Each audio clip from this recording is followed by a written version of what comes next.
Tonight we are reading The Art of War by Unknown, a fiction work that has shaped minds for generations. Get comfortable, close your eyes, and let the words carry you. Chapter 1, Introduction, 1.1 Sun Wu and his book. Sima Qian gives the following biography of Sun Tzu. Sun Tzu Wu was a native of the Qi state. His art of war brought him to the notice of Ho Lu, king of Wu. Ho Lu said to him, "I have carefully perused your 13 chapters. May I submit your theory of managing soldiers to a slight test?" Sun Tzu replied, "You may." Ho Lu asked, "May the test be applied to women?" The answer was again in the affirmative, so arrangements were made to bring one Wei Xiao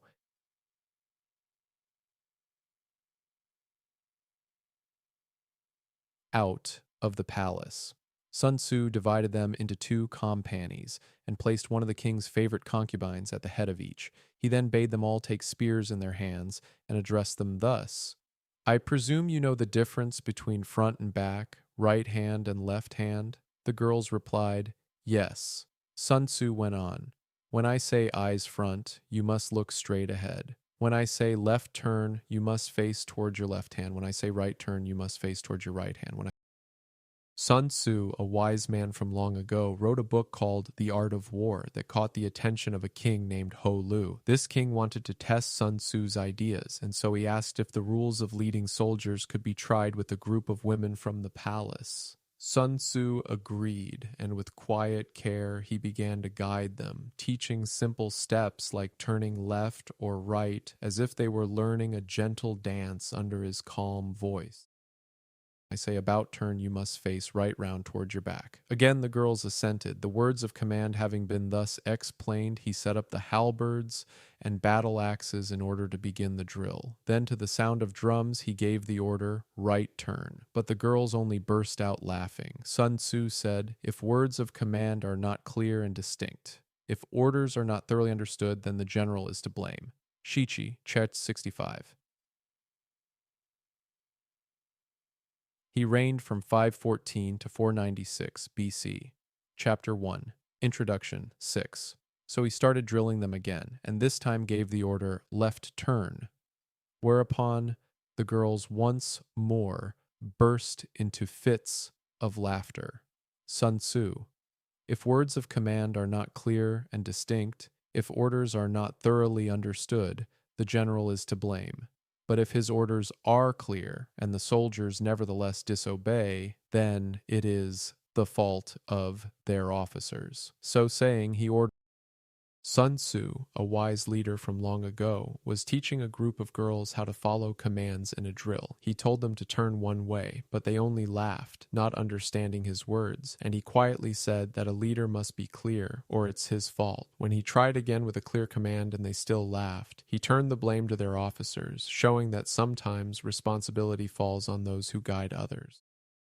Ordered the leaders of the 2 companies to be beheaded. Now the king of Wu was watching the scene from the top of a raised pavilion, and when he saw that his favorite concubines were about to be executed, he was greatly alarmed and hurriedly sent down the following message: "We are now quite satisfied as to our general's ability to handle troops. If we are bereft of these 2 concubines, our meat and drink will lose their savor. It is our wish that they shall not be beheaded." Sun Tzu replied, "Having once received His Majesty's commission to be the general of his forces, there are certain commands of His Majesty which, acting in that capacity, I am unable to accept." Accordingly, he had the 2 leaders beheaded, and straightway installed the pair next in order as leaders in their place. When this had been done, the drum was sounded for the drill once more, and the girls went through all the evolutions, turning to the right or to the left, marching ahead or wheeling back, kneeling or standing, with perfect accuracy and precision.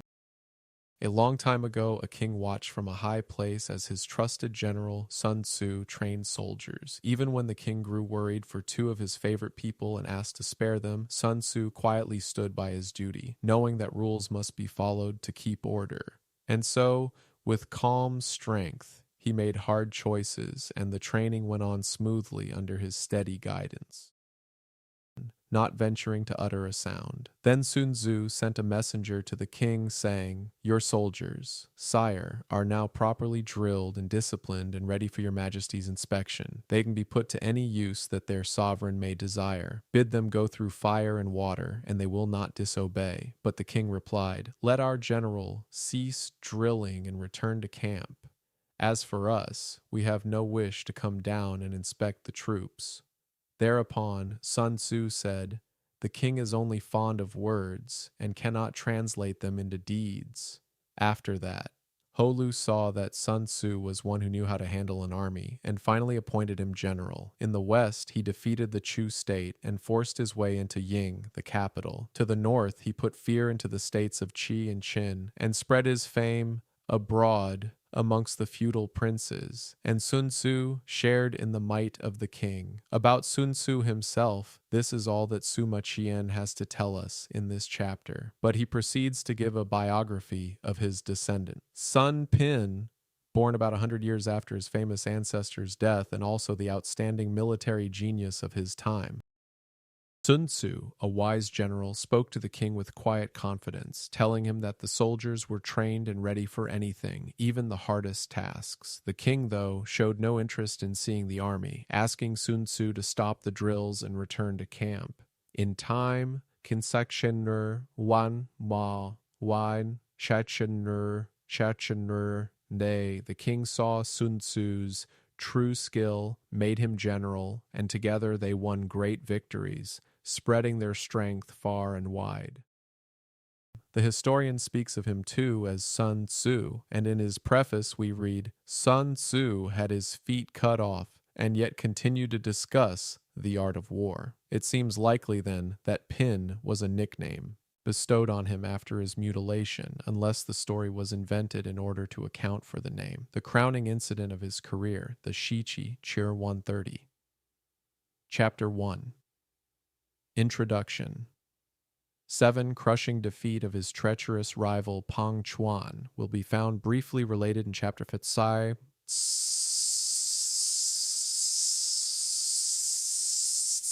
Note. To return to the elder Sun Tzu, he is mentioned in 2 other passages of the Shih Qi. In the 3rd year of his reign, 512 BC, Holu, king of Wu, took the field with Su Su, i.e. Wu Yuan and Po Pie,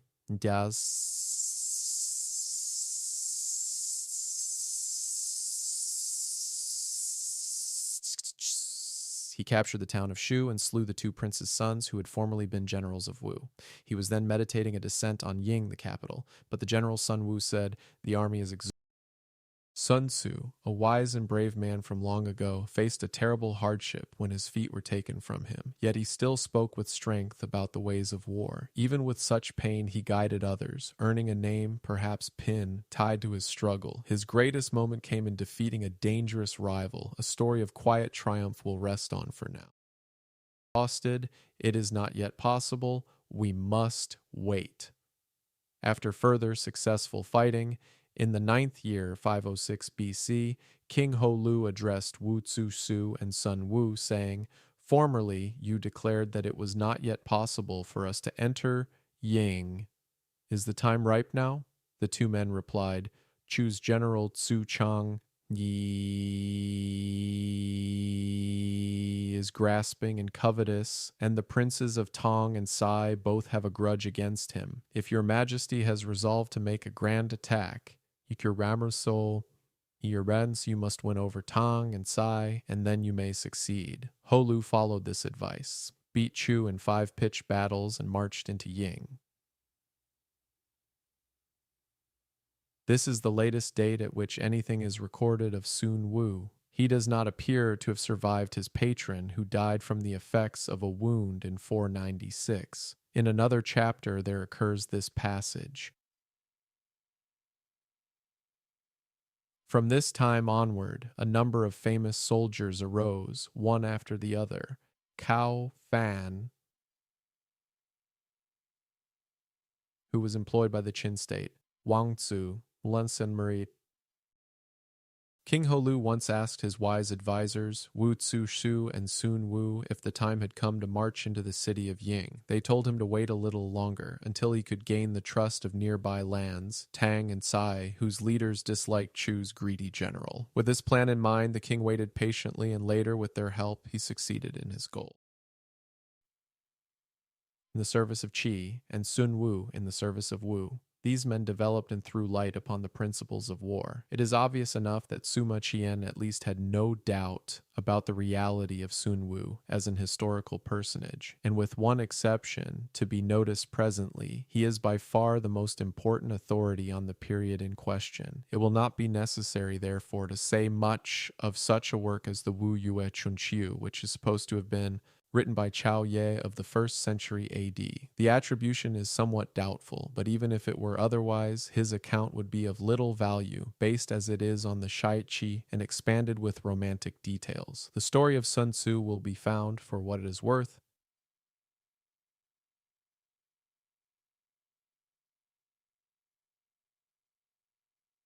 the only new points in it worth noting are: 1. Sun Tzu was first recommended to Holu by Wu Tzu-shu.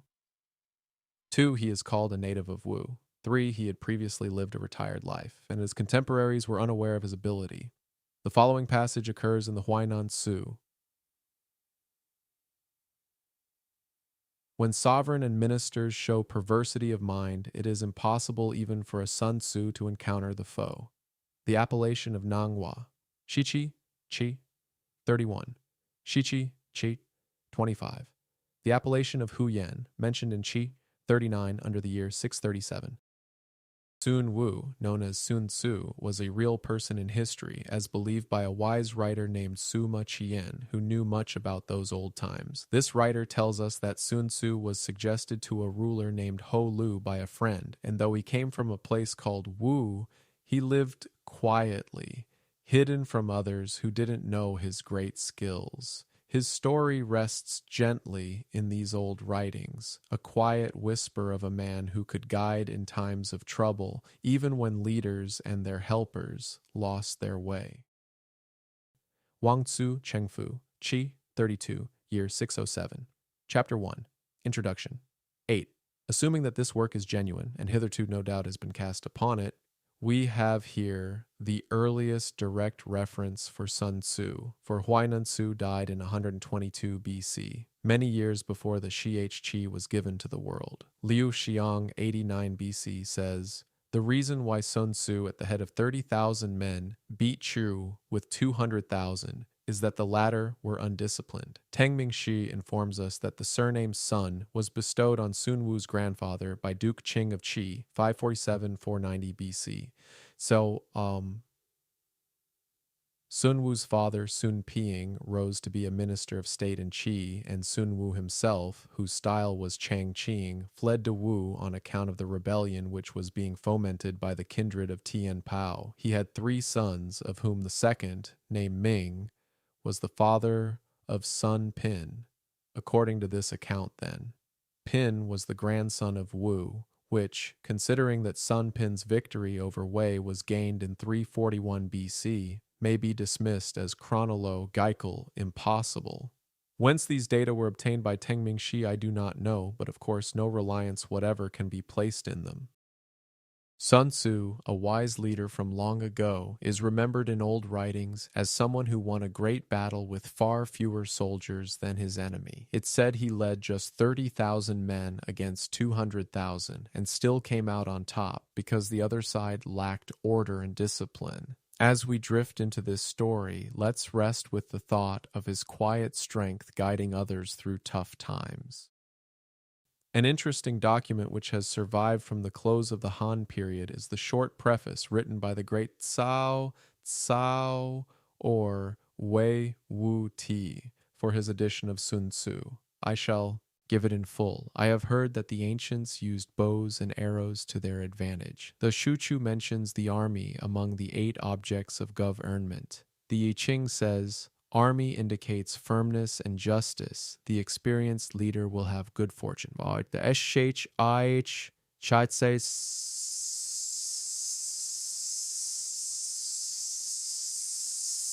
says, "The king rose majestic in his wrath, and he marshaled his troops.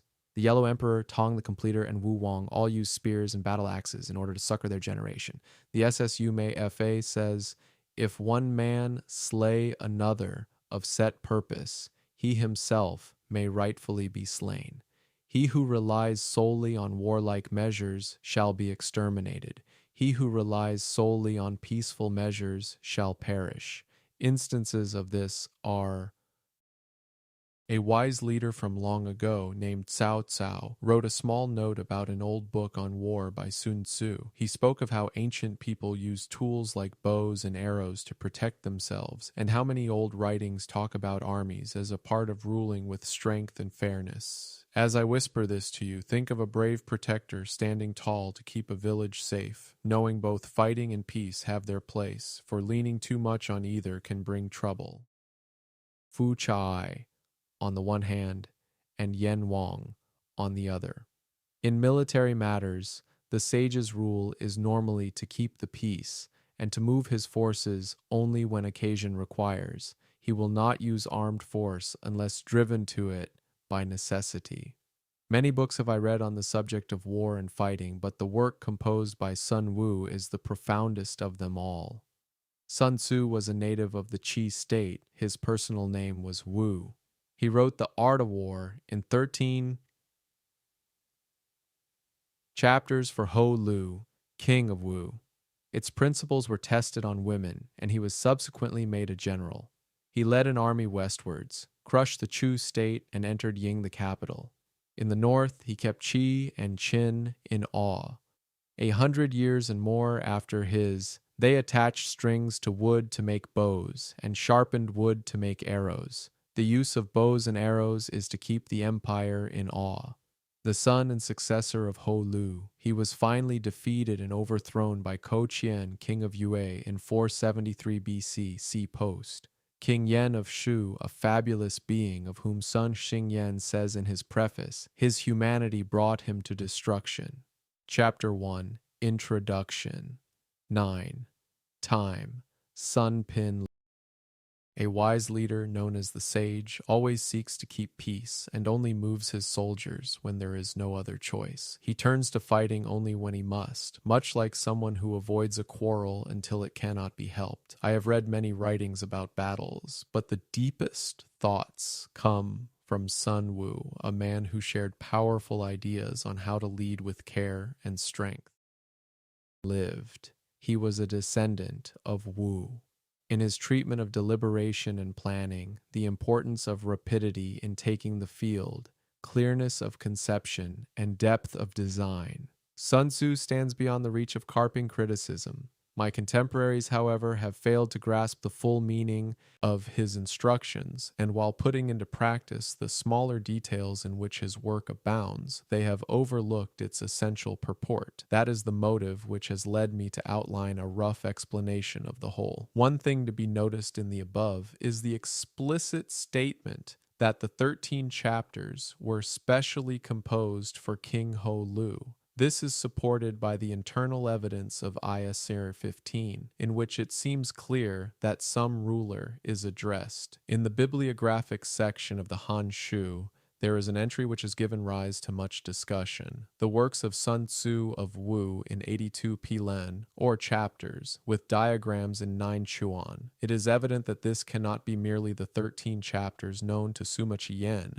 or those we possess today. Chang Shuqie refers to an edition of Sun Tzu's Art of War, of which the Sun Tzu, a wise thinker from long ago, was known for his deep ideas about planning and quick action in battle. Many people today follow the small tips he shared, but they often miss the bigger meaning behind his words. I've tried to explain his teachings in a simple way, hoping to bring out the heart of what he meant for a king he once served. 13 chapters form the first Chuan, adding that there were 2 other Chuan besides. This has brought forth a theory that the bulk of these 82 chapters consisted of other writings of Sun Tzu. We should call them apocryphal, similar to the Wen Ta, of which a specimen dealing with the 9 situations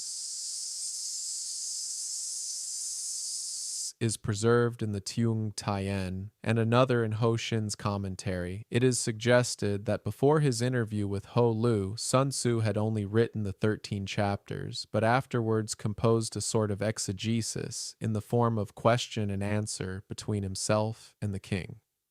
P.I. Hai Sun, the author of the Sun Tizu HSU Lu, backs this up with a quotation from the W.U.A. Chun Chiyu. The king of Wu summoned Sun Tzu and asked him questions about the art of war. Each time he set forth a chapter of his work, the king could not.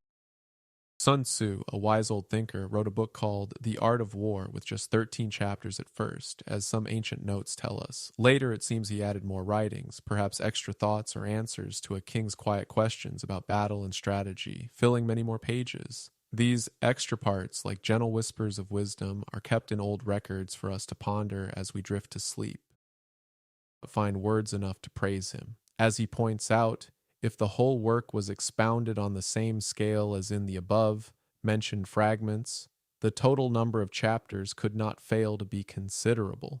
Then the numerous other treatises attributed to Sun Tzu might be included.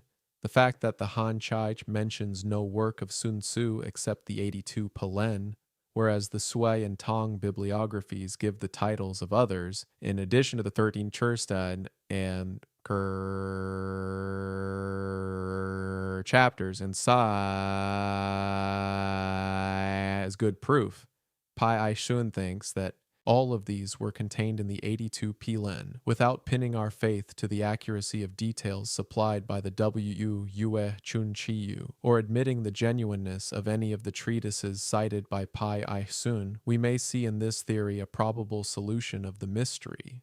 Between Sima Qian and Pan Ku, there was plenty of time for a luxurious. A kind king long ago couldn't stop praising a wise writer named Sun Tzu each time a new part of his book was shared. Some believe that if all of Sun Tzu's ideas were written down in full, the book would grow very large, and even other works tied to his name might be added to it. We don't need to trust every old story or list, but this thought feels like a quiet, possible answer to the puzzle of his writings. Crop of forgeries to have grown up under the magic name of Sun Tzu, and the 82 Plen may very well represent a collected edition of these lumped together with the original work. It is also possible, though less likely, that some of them existed in the time of the earlier historian and were purposely ignored by him.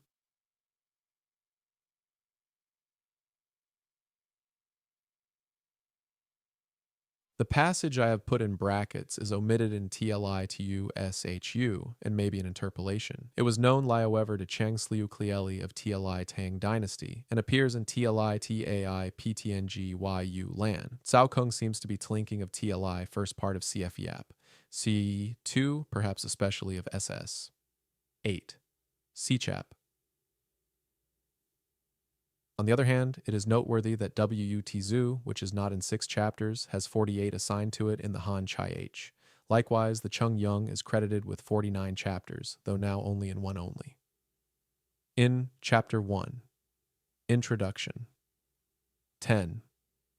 Tu Mu's conjecture seems to be based on a pattern. Sun Tzu's name carries a kind of quiet magic, and over many years, between the times of two old historians, many false writings might have appeared, pretending to be his. These extra pieces, gathered with his true work, could make up a larger collection, though some wonder if the earlier historian chose to leave them out on purpose. Let's rest on that thought, letting the mystery of old words fade as we drift to sleep. Passage which states, Wei Wu Ti strung together Sun Wu's Art of War, which in turn may have resulted from a misunderstanding of the final words of Cao King's preface. This, as Sun Xing Yen points out, is only a modest way of saying that he made an explanatory paraphrase, or in other words, wrote a commentary on it. On the whole, this theory has met with very little acceptance. Thus, the SSU Ku Chi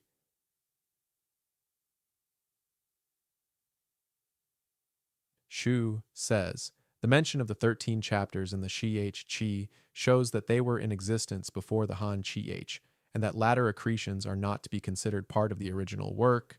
Tu Mu's assertion can certainly not be taken as proof. There is every reason to suppose, then, that the 13 chapters existed in the time of Suma Qian practically as we have them now. That the work was then well known, he tells us in so many words. Sun Tzu's 13 chapters and Wu.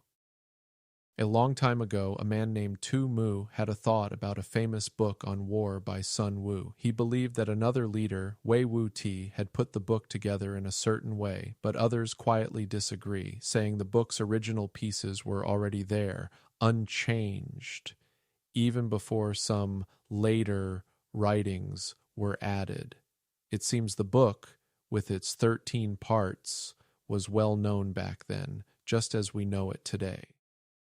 Qi's Art of War are the two books that people commonly refer to on the subject of military matters. Both of them are widely distributed, so I will not discuss them here. But as we go further back, serious difficulties begin to arise. The salient fact which has to be faced is that the TSO Chuan, the greatest contemporary record, makes no mention whatsoever of Sun Wu, either as a general or as a writer. It is natural, in view of this awkward circumstance, that many scholars should not only cast doubt on the story of Sun Wu as given in the Shi Qi, but even show themselves frankly skeptical as to the existence of the man at all. The most powerful presentment of this side of the case is to be found in the following disposition by Ye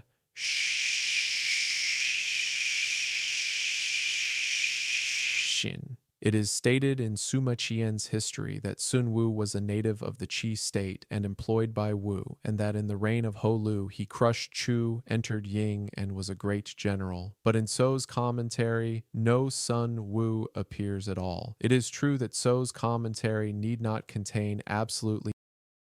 Sun Wu, a name tied to ancient tales of war and wisdom, is often spoken of as a great general from long ago. Some old records, though, do not mention him at all, leaving quiet doubts about whether he truly lived or led armies. As we rest tonight, we can wonder gently about these old stories and the mysteries they hold. Everything that other histories contain, but So has not omitted to mention vulgar plebeians and hireling ruffians such as Ying Kaoshu, Cao Kui, Chu Chiwu, and Chuan Sheichu. Shakar. In the case of Sun Wu, whose fame and achievements were so brilliant, the omission is much more glaring. Again, details are given in their due order about his contemporaries Wu Yuan and the minister Pie. Is it credible that Sun Wu alone should have been passed over? In point of literary style, Sun Tzu's work belongs to the same school as Kuan Tzu, Liu Tiao, and the Yue Yu, and may have been the production of some private scholar living towards the end of the spring. The case of very short works, one is tempted to think that Pelen might simply mean leaves. Ye Shi of the Sung dynasty, 1151-1223, he hardly deserves to be bracketed with assassins. See Chapter 7, S. 27 and Sun Wu was a man of great fame and bright achievements, yet Sou's writings seem to leave him out in a way that feels surprising. While others of his time, even those less known or rough in nature, find a place in the history, Sun Wu's name is missing, like a quiet shadow overlooked in a busy room. It makes one wonder why such a shining figure was not remembered alongside the rest. Chapter 1:1 SN 28. See Chapter 1:1 SN 28. Chuan Chu is the abbreviated form of his name, i.e. Po Pei, see Ante. The nucleus of this work is probably genuine, though large additions have been made by later hands. Quan Chung died in 645 BC. See infra, beginning of introduction. I do not know what this work, unless it be the last chapter of another work. Why that chapter should be singled out, however, is not clear. Chapter 1. Introduction, 11 and autumn, or the beginning of the Warring States period. The story that his precepts were actually applied by the Wu state is merely the outcome of big talk on the part of his followers. From the flourishing period of the Zhou dynasty down to the time of the spring and autumn, all military commanders were statesmen as well, and the class of professional generals for conducting external campaigns did not then exist.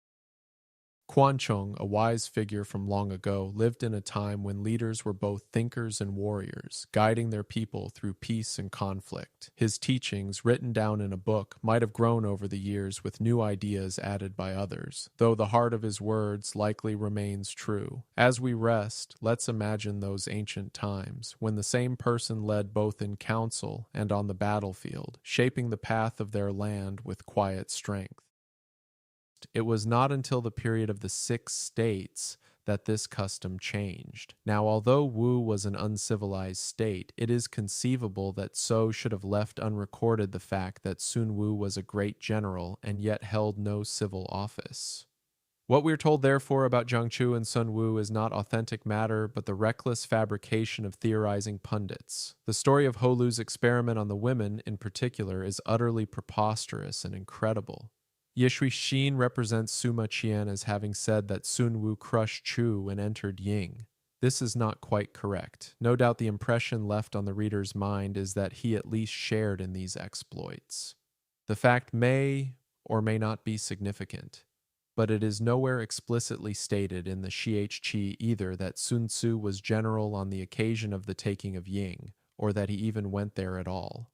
Moreover, as we know that Wu Yuan and Po Pei, long ago during the time of the Six States, an old custom finally shifted into something new. Some stories about great leaders like Sun Wu and Jiang Chu, though, were not true, but rather made up tales by people who like to guess and imagine. Even the strange story of Ho Lu testing women seems too wild to believe, just a quiet whisper of history that fades as we listen.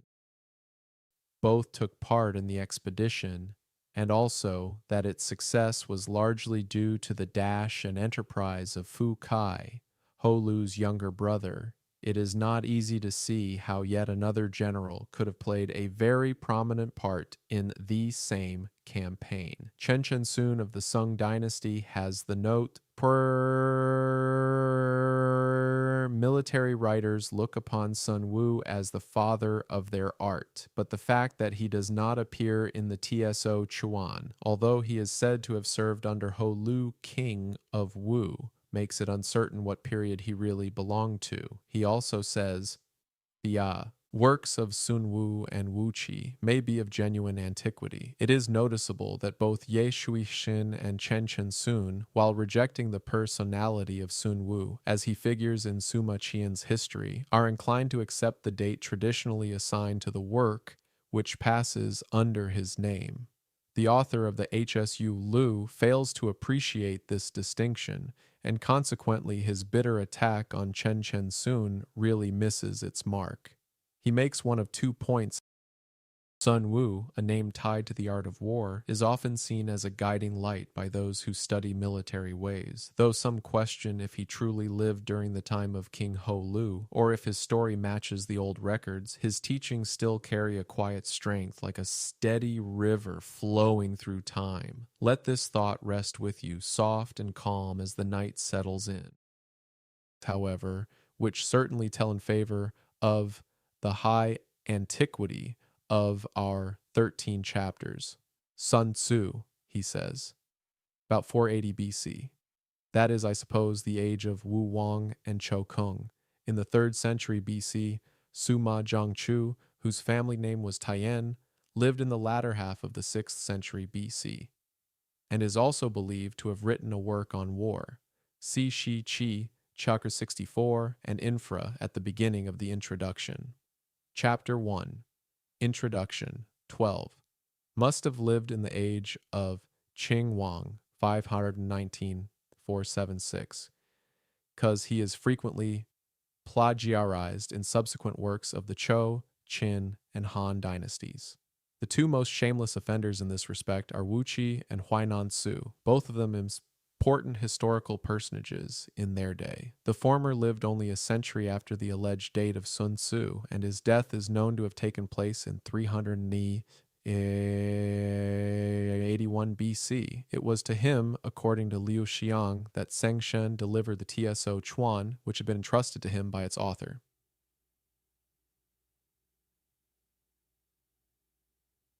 Now, the fact that quotations from the ART of war, acknowledged or otherwise, are to be found in so many authors of different epochs establishes a very strong.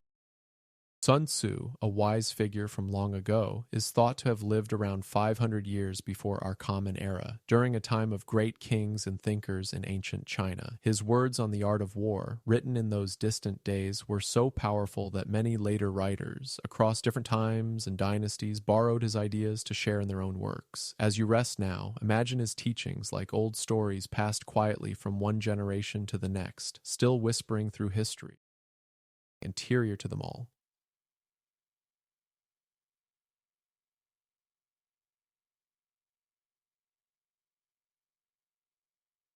Sun Tzu's treatise was already in existence towards the end of the 5th century BC.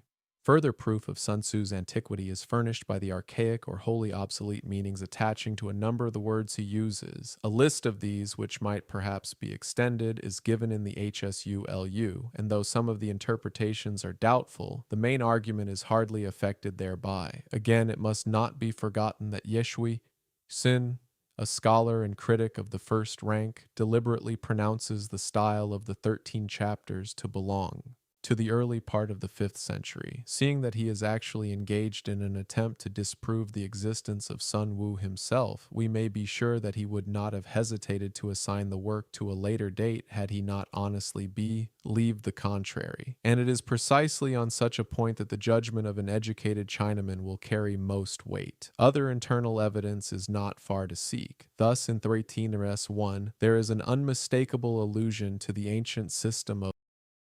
Sun Tzu, a wise thinker from long ago, wrote a book on strategy that many believe existed as far back as the end of the 5th century before Christ. The old, almost forgotten meanings of some words he used and the way the writing feels help show just how ancient his work truly is. Even a respected scholar, though doubting Sun Tzu himself, agrees the style fits that early time, and this quiet truth carries a gentle weight as we rest.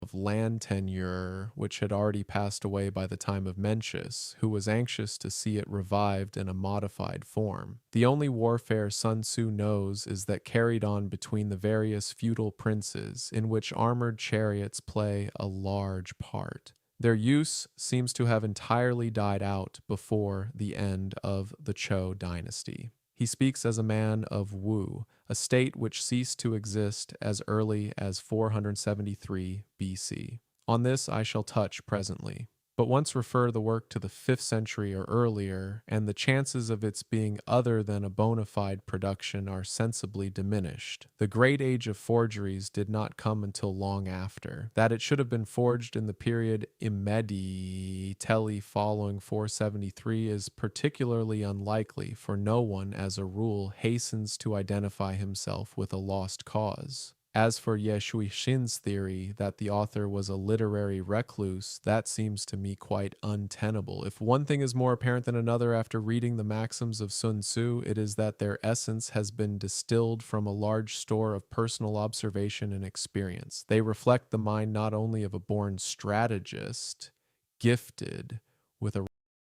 Sun Tzu, a wise man from long ago, wrote about wars between old princes, using armored chariots that rolled across battlefields. These chariots, once so important, faded away with time, just as the state of Wu, where he lived, also disappeared many years before others even thought to write such books. His words feel true, born from real things he saw and felt, not just made-up stories from a hidden dreamer. Rare faculty of generalization, but also of a practical soldier closely acquainted with the military conditions of his time. To say nothing of the fact that these sayings have been accepted and endorsed by all the greatest captains of Chinese history. They offer a combination of freshness and sincerity, acuteness and common sense, which quite excludes the idea that they were artificially concocted in the study. If we admit then that the 13 chapters were the genuine production of a military man living towards the end of the Chun Chiu period, are we not bound, in spite of the silence of the TSO Chuan, to accept Sima Qian's account in its entirety? In view of his high repute as a sober historian, must we not hesitate to assume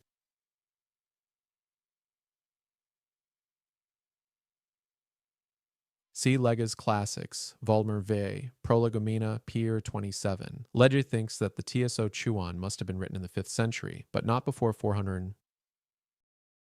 A wise soldier from long ago shared thoughts that show both a sharp mind for planning and a deep understanding of war in his time. His words feel honest and clear, like advice from someone who truly lived through battles, not just imagined them in a quiet room.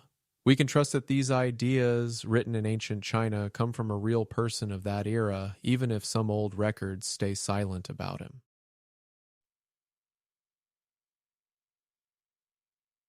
4 BC.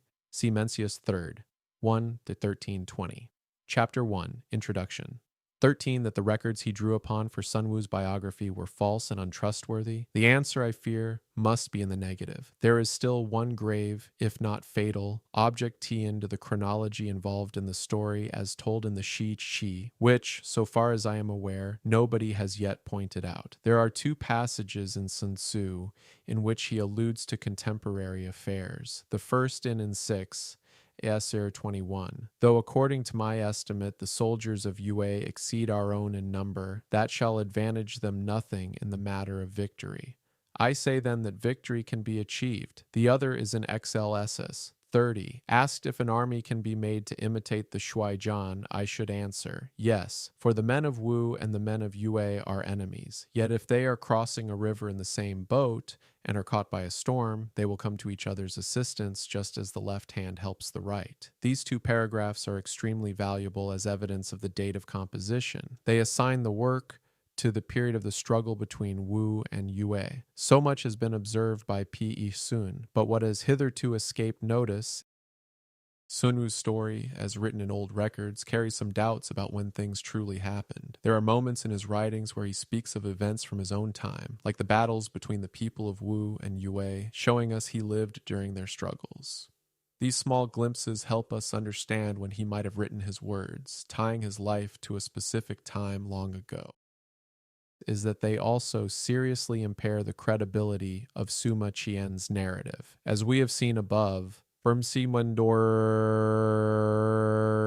the first positive date given in connection with Sun Wu is 512 BC. He is then spoken of as a general, acting as confidential advisor to Ho Lu, so that his alleged introduction to that monarch had already taken place, and, of course, the 13 chapters must have been written earlier still. But at that time, and for several years after, down to the capture of Ying in 506, Chu and not Yue was the great hereditary enemy of Wu. The 2 states, Chu and Wu, had been constantly at war for over half a century. It's whereas the first war between Wu and Yue was waged only in 510, and even then was no more than a short interlude sandwiched in the midst of the fierce struggle with Chu. Now, Chu is not mentioned in the 13 chapters at all. The natural inference is that they were written at a time when Yue had become the prime antagonist of Wu. That is, after Chu had suffered the great humiliation of 506. At this point, a table of dates may be found useful. Sun Wu, a figure from long ago, is tied to a story that some find hard to fully trust. His tale, written in 13 chapters, speaks of him as a general and advisor to a ruler named Ho Lu, with events placed around 512 BC. Yet it misses a key enemy, Chu, who fought Wu for many years. Instead, it focuses on Yue, a later rival, hinting that these writings might come from a time after Chu's big defeat in 506. When Yue became the main concern. When Wu first appears in the Qiechun Cheyu in 584, it is already at variance with its powerful neighbor. The Qiechun Cheyu first mentions Yue in 537, the TSO Chuan in 601, 31. This is explicitly stated in the TSO Chuan for Titurin 2, Chapter 1. Introduction, 14 BC, 514, accession of Ho Lu. 512, Ho Lu attacks Chu, but is dissuaded from entering Ying, won the capital. Eshiqi RR 511, another attack on Chu. 510 Wu makes a successful attack on Yue. This is the first war between 508 or 509 Cha'u invades Wu, but is signally defeated at Yuchang. 506 Ho Lu attacks Cha'u. With the aid of Tong and Tsai, decisive battle of Po Chu and capture of Yi. 505 Yue makes a raid on Wu in the absence of its army. Wu is beaten by Cha'ir. 504, Ho Lu sends Fu Chai to attack Chou. 497, Ko Qian becomes king of Yue. 496, Wu attacks Yue, but is defeated by Ko Qian at Sui Li. Ho Li. 494, Fu Chai defeats Ko Qian in the Great Battle of Fuchayo and enters the 485 or 484. Ko Qian renders homage to Wu. Death of Wu Tsu HS. 482, Ko Qian. Long ago, in a faraway land, there were kingdoms like Wu, Yue, and Chu, always watching each other, sometimes fighting over power and land. Their story, written in old books, tells of battles and leaders, with years marking each clash, like 514 when Ho Lu became ruler of Wu, or 496 when Wu lost to Yue in a hard fight. As time passed, their struggles continued, a quiet tale of wins and losses under the same ancient sky. Invades Wu in the absence of Fu Chai. 478 to 476, further attacks by Yue on Wu. 475, Ko Qian lays siege to the capital of Wu.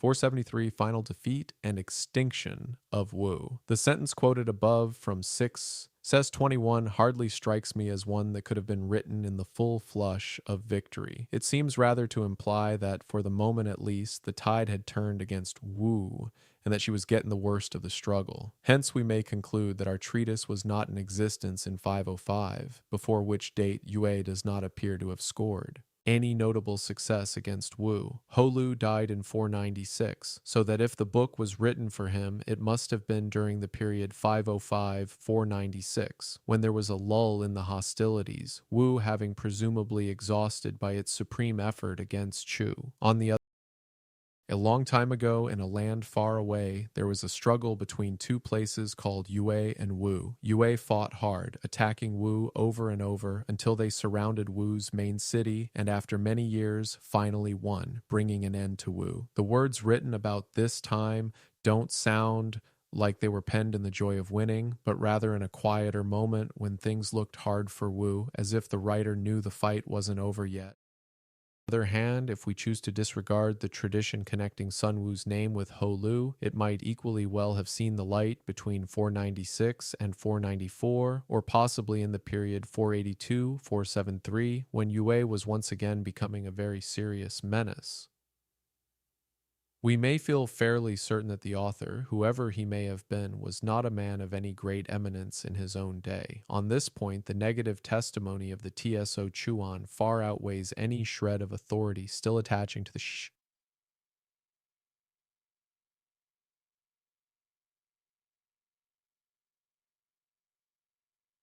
if once its other facts are discredited. Sun Xingyan, however, makes a feeble attempt to explain the omission of his name from the Great Commentary. It was Wu Tsu, he says, who got all the credit of Sun Wu's exploits because the latter, being an alien, was not rewarded with an office in the state. How then did the Sun Tzu legend originate? It may be that the growing celebrity of the book imparted by degrees a kind of factitious renown to its author. It was felt to be only right and proper that one so well versed in the science of war should have solid achievements to his credit as well. Now the capture of Ying was undoubtedly the greatest. A long time ago there was a man named Sun Wu, whose name is tied to a famous book about the art of war. Some believe his story might have started in a time when a kingdom called Yue was growing strong and dangerous, between certain quiet years many centuries back. His name wasn't well known in his own time, and though the book became honored, it's thought that perhaps its fame slowly painted a brighter picture of him than history truly held. Feat of arms in Ho Lu's reign. It made a deep and lasting impression on all the surrounding states and raised Wu to the short-lived zenith of her power. Hence, what more natural, as time went on, than that the acknowledged master of strategy, Sun Wu, should be popularly identified with that campaign, at first perhaps only in the sense that his brain conceived and planned it, afterwards that it was actually carried out by him. There is this to be said for the later period, that the feud would tend to grow more bitter after each encounter, and thus more fully justify the language used in Shaitinlines. Sarta 30. Chapter 1. Introduction. 15 in conjunction with Wu Yuan, Po Pei, and Fu Kai. It is obvious that any attempt to reconstruct even the outline of Sun Tzu's life must.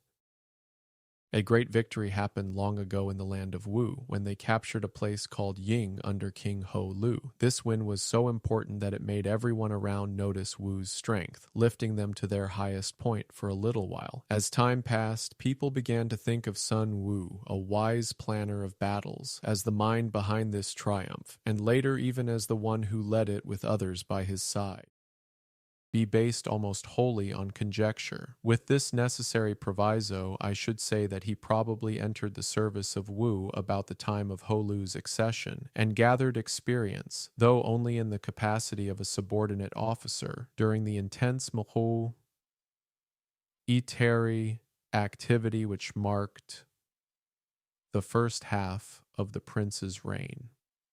If he rose to be a general at all, he certainly was never on an equal footing with the three above mentioned. He was doubtless present at the investment and occupation of Ying and witnessed Wu's sudden collapse in the following year.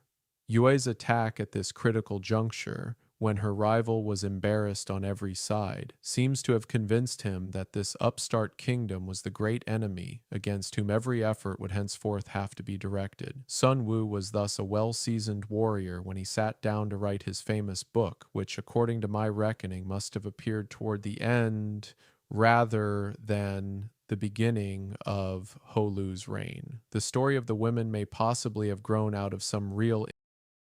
Sun Wu, a man of ancient times, likely began working for the state of Wu when a new leader, Ho Lu, took power. He started as a lower officer, learning through the busy years of war that filled the early part of Ho Lu's rule, quietly gaining wisdom from each battle.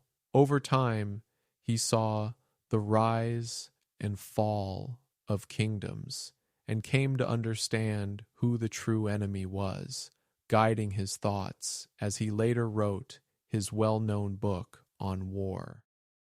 Incident occurring about the same time. As we hear no more of Sun Wu after this from any source, he is hardly likely to have survived his patron or to have taken part in the death struggle with Yue, which began with the disaster at Suili. If these inferences are approximately correct, there is a certain irony in the fate which decreed that China's most illustrious man of peace should be contemporary with her greatest writer on war.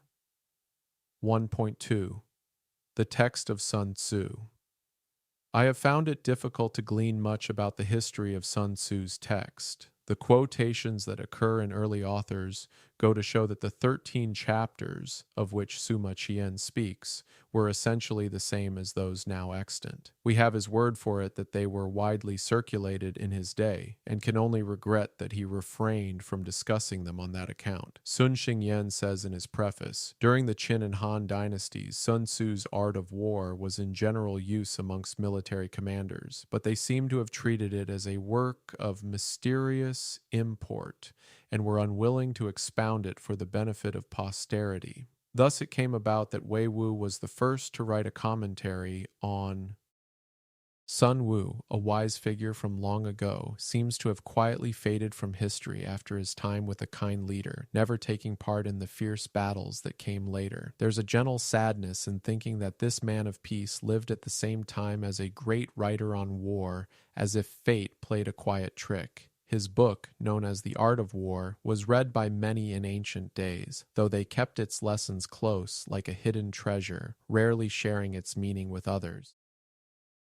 As we have already seen, there is no reasonable ground to suppose that Cao Kung tampered with the text, but the text itself is often so obscure, and the number of editions which appeared from that time onward so great, especially during the Tang and Sung dynasties,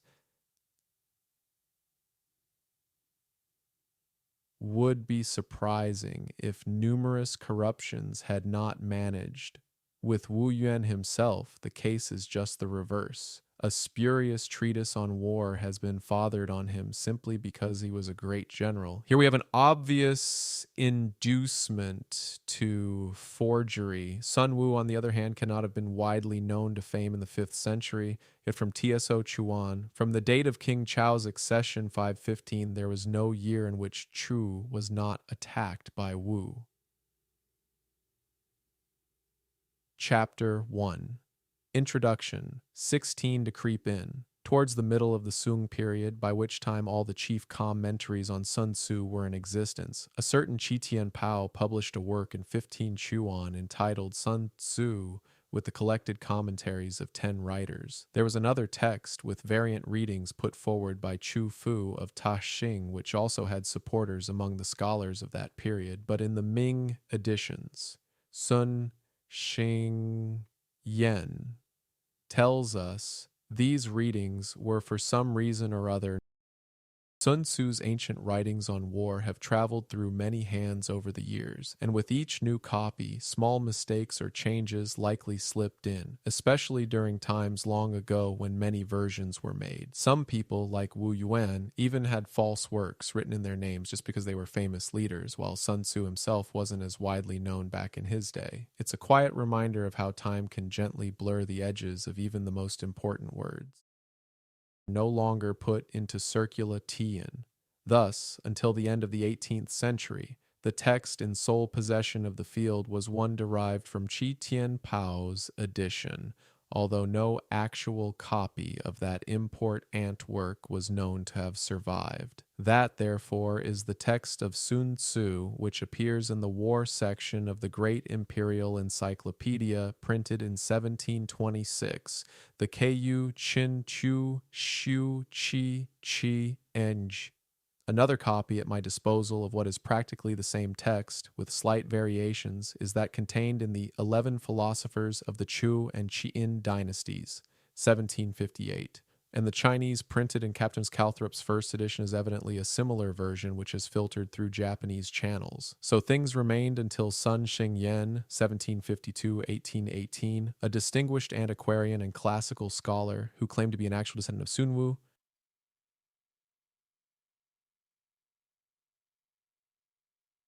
accidentally discovered a copy of Qi Tianpao's long-lost work when on a visit to the library of the Huayin Temple.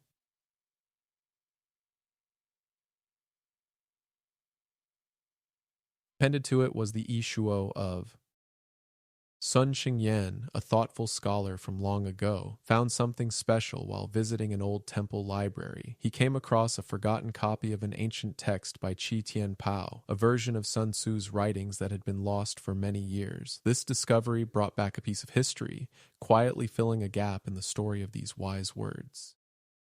Cheng Yuxian, men tianed in the tongue Cheech and also believed to have perished. This is what Sun Xingyan designates as the original edition or text, Nyarosirain Gartha, a rather misleading name, for it cannot by any means claim to set before us the text of Sun Tzu in its pristine purity.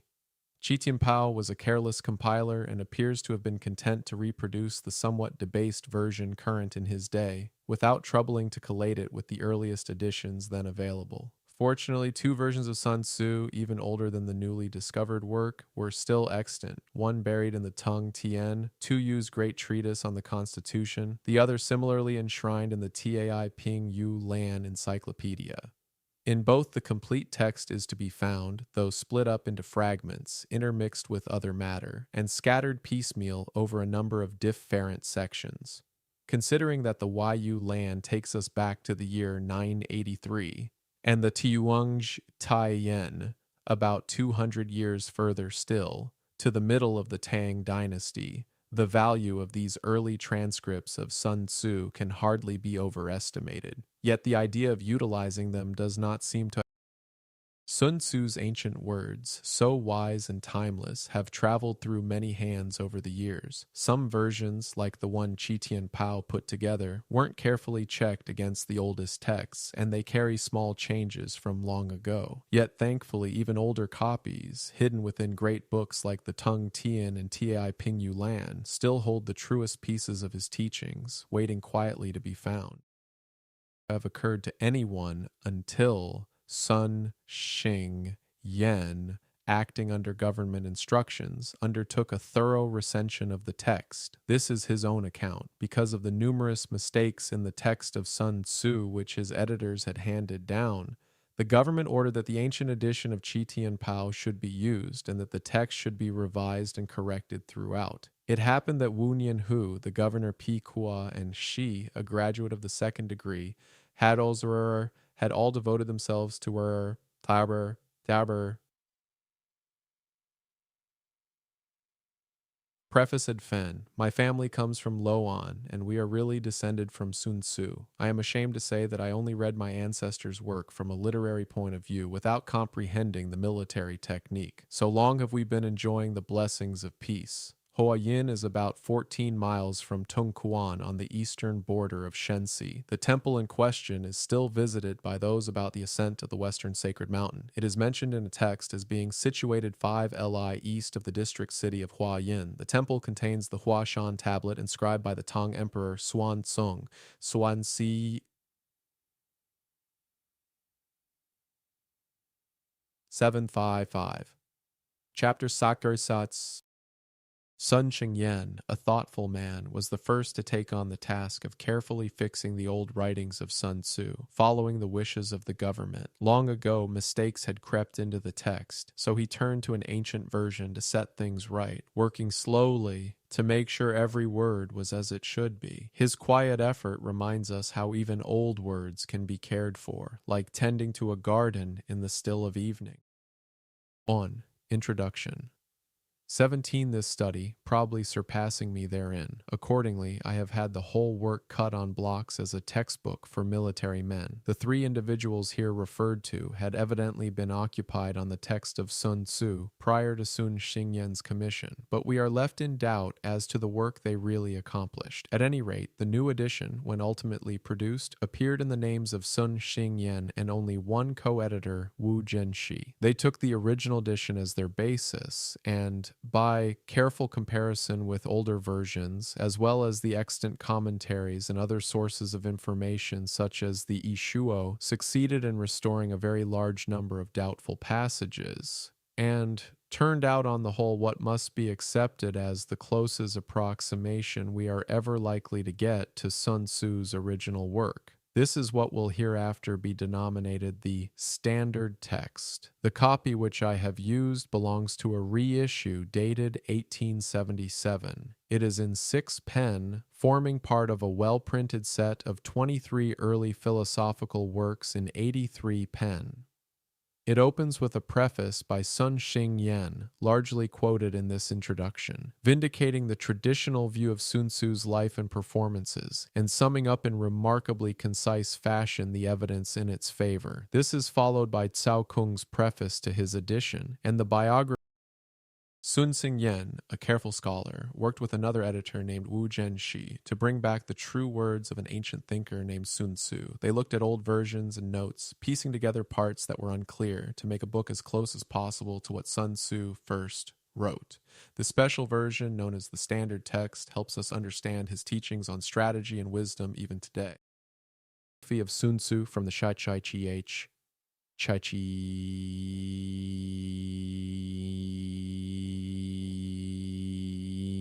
and coming right firstly, Cheng Yuxian's Yishuo, with author's preface, and next, a short miscellany of historical and bibliographical information entitled Sun Tzu Hsu Lu, compiled by P. Aishun. As regards the body of the work, each separate sentence is followed by a note on the text, if required, and then by the various commentaries pertaining to it, arranged in chronological order. These we shall now proceed to discuss briefly, one by one. 1.3. The commentators Sun Tzu can boast an exceptionally long distinguished roll of commentators, which would do honor to any classic. Ouyang Xiu remarks on this fact, though he wrote before the tale was complete, and rather ingeniously explains it by saying that the artifices of war, being inexhaustible, must therefore be susceptible of treatment in a great variety of ways. One TSAO or TCO Kung, afterwards known as Wei Wu Ti, AD 155-220, there is hardly Sun Tzu, a wise figure from long ago, has many thoughtful people who have written about his ideas on war over the years. Their words, collected carefully in books, come one after another, explaining his teachings in different ways, as if each person adds a quiet whisper to a long, gentle story. Even an old scholar named Ouyang Xiu noticed how many voices joined in, saying that the ways of war are endless, and so there will always be new thoughts to share about them. Any room for doubt that the earliest commentary on Sun Tzu actually came from the pen of this extraordinary man, whose biography in the Sankuo Chi reads like a romance, one of the greatest military geniuses that the world has seen, and Napoleonic in the scale of his operations. He was especially famed for the marvelous rapidity of his marches, which has found expression in the line, "Talk of Cao Cao, and Cao Cao will appear." Ouyang Xiu says of him that he was a great captain who measured his strength against Tung Chou, Lu Pu, and the two Yuan, father and son, and vanquished, see my catalog of Chinese books, Luzoc and Comer's 1908, number 40. This is a discussion of 29 difficult passages in Sun Tzu. Chapter 1. Introduction 18 them all. Whereupon he divided the empire of Han with Wu and Shu, and made himself king. It is recorded that whenever a council of war was held by Wei on the eve of a far-reaching campaign, he had all his calculations ready. Those generals who made use of them did not lose one battle in 10. Those who ran counter to them in any particular saw their armies incontinently beaten and put to flight. Cao Kung's notes on Sun Tzu, models of austere brevity, are so a long time ago, there was a remarkable man named Cao Cao, known for his brilliant mind in leading armies, much like a wise captain steering a ship through stormy seas. His story, filled with daring plans and swift moves, feels almost like a quiet tale from a dream, where he outsmarted many powerful enemies and carved out a kingdom for himself. As you drift off, picture him calmly preparing every step, guiding his soldiers to victory with a steady hand. Thoroughly characteristic of the stern commander known to history, that it is hard indeed to conceive of them as the work of a mere litterateur. Sometimes, indeed, owing to extreme compression, they are scarcely intelligible and stand no less in need of a commentary than the text itself. 2. Meng Shi. The commentary which has come down to us under this name is comparatively meager, and nothing about the author is known. Even his personal name has not been recorded. Qi Tianpao's edition places him after Chia Lin, and Chao Kung Wu also assigns him to the Tang dynasty. But this is a mistake. In Sun Xingyan's preface, Kanser appears as Meng Shi of the Liang dynasty, 502-557. Others would identify him with Meng Kong of the 3rd century. He is named in one work as the last of the 5 commentators, the others being Wei Wuti, Tu Mu, Chen Hao, and Chia Lin. 3. Li Chuan of the 8th century was a well-known writer on military tactics. One of his works has been in constant use. A wise old commander named Cao Kung wrote short, sharp notes on the teachings of Sun Tzu, and they feel just like the strict, serious leader history remembers. These words are so tightly packed that sometimes they're hard to understand, almost needing extra help to make sense, much like the original text itself. Another thinker, Meng Shi, left behind a smaller set of thoughts on the same teachings, though we know very little about who he was, or even his full name. Different people place him in different times long ago, but no one is quite sure, and his story remains a quiet mystery as we rest tonight. Down to the present day, the Ti Ueng Chi mentions lives of famous generals from the Zhou to the Tang dynasty as written by him. According to Chao Kung Wu and the Teleni Ko catalog, he followed a variant of the text of Sun Tzu which differs considerably from those now extant. His notes are mostly short and to the point, and he frequently illustrates his remarks by anecdotes from Chinese history. 4. Tu Yu, died 812, did not publish a separate commentary on Sun Tzu, his notes being taken from the Tungtn, the encyclopedic treatise on the Constitution, which was his life work. They are largely repetitions of Tsao Kung and Meng Shi, besides which it is believed that he drew on the ancient commentaries of Wang Ling and others. Owing to the peculiar arrangement of Ti Uang Tian, he has to explain each passage on its merits, apart from the context, and sometimes his own explanation does not agree with that of Cao Kung, whom he always quotes first. Though not strictly to be reckoned as one of the 10 commentators, he was added to their number by Qi Tianpao, being wrongly. A long time ago, wise men wrote about the teachings of Sun Tzu, a great thinker on war and strategy. One of them, Tu Yu, shared his thoughts in a big book about rules and history, pulling ideas from older writers and sometimes explaining things in his own quiet way. As we drift off, let's remember how these old words still carry lessons for us, like whispers from the past. Placed after his grandson, Tu Mu. 5. Tu Mu, 803-852, is perhaps the best known as a poet, a bright star even in the glorious galaxy of the Tang period. We learn from Chao Kung Wu that although he had no practical experience of war, he was extremely fond of discussing the subject and was moreover well read in the military history of the catalog of the Library of Fan Family at Ningpo. His commentary is frequently obscure. It furnishes a clue, but does not fully develop the meaning. Wen Xian Tong Kao. 221. It is interesting to note that Monsieur Pelliot has recently discovered chapters 1, 4, and 5 of this lost work in the Grottos of the Thousand Buddhas, CBE Fio, T. Vol. Nosir 3-4, Pyre 525. Chapter 1.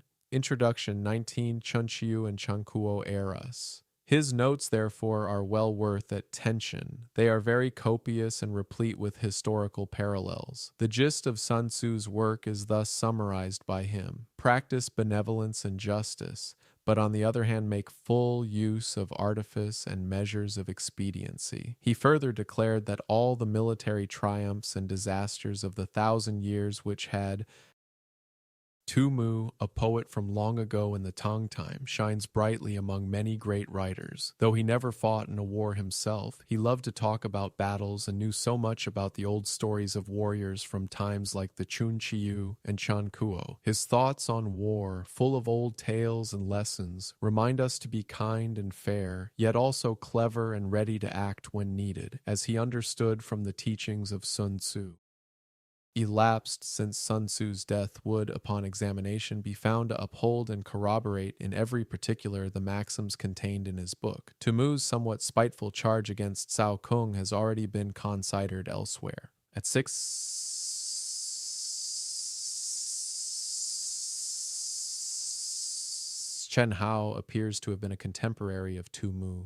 Chao Kung Wu says that he was impelled to write a new commentary on Sun Tzu because Chao Kung's on the one hand was too obscure and subtle, and that of Tu Mu on the other too long-winded and diffuse. Wu Yang Xiu, writing in the middle of the 11th century, calls Cao Kung, Tu Mu, and Chen Hao the 3 chief commentators on Sun Tzu, and observes that Chen Hao is continually attacking Tu Mu's shortcomings. His commentary, though not lacking in merit, must rank below those of his predecessors.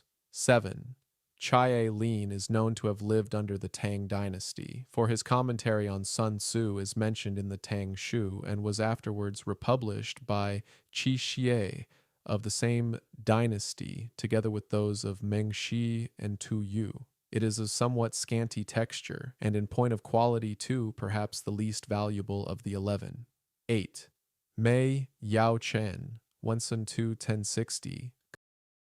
Many years have passed since Sun Tzu wrote his wise words about war and strategy, and yet, if we look closely, we see that his ideas still hold true in every way. There were men like Chen Hao, who lived long ago, writing their own thoughts on Sun Tzu's book, sometimes finding fault with others like Tu Mu for being too wordy, or Cao Kung for being hard to understand. Their words, though helpful in parts, often stand a little behind the clarity of the original, resting quietly in history's gentle shadow.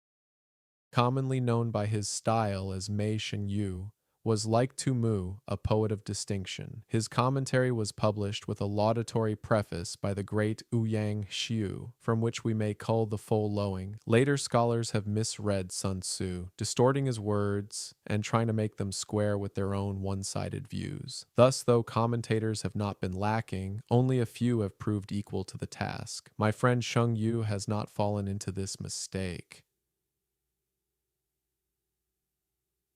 In attempting to provide a critical commentary for Sun Tzu's work, he does not lose sight of the fact that these sayings were intended for states engaged in internecine warfare, that the author is not concerned with the military conditions prevailing under the sovereigns of the three ancient dynasties, nor with the 9 punitive measures prescribed to the minister of war.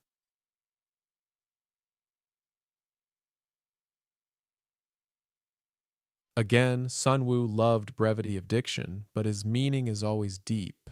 Whether the subject be marching an army, or handling soldiers, or estimating the enemy, or controlling the forces of victory, it is always systematically treated. The sayings are bound together in strict logical sequence, though this a wise poet named Mei Yao Chen, also called Mei Sheng Yu, wrote thoughtful words about an old book by Sun Tzu. He understood that Sun Tzu's ideas were meant for times of conflict between states, not for other kinds of wars or rules from long ago, and he kept this clear in his mind while explaining the teachings. His words stay true to the deep, careful way Sun Tzu spoke, always tying thoughts together like a quiet, steady stream.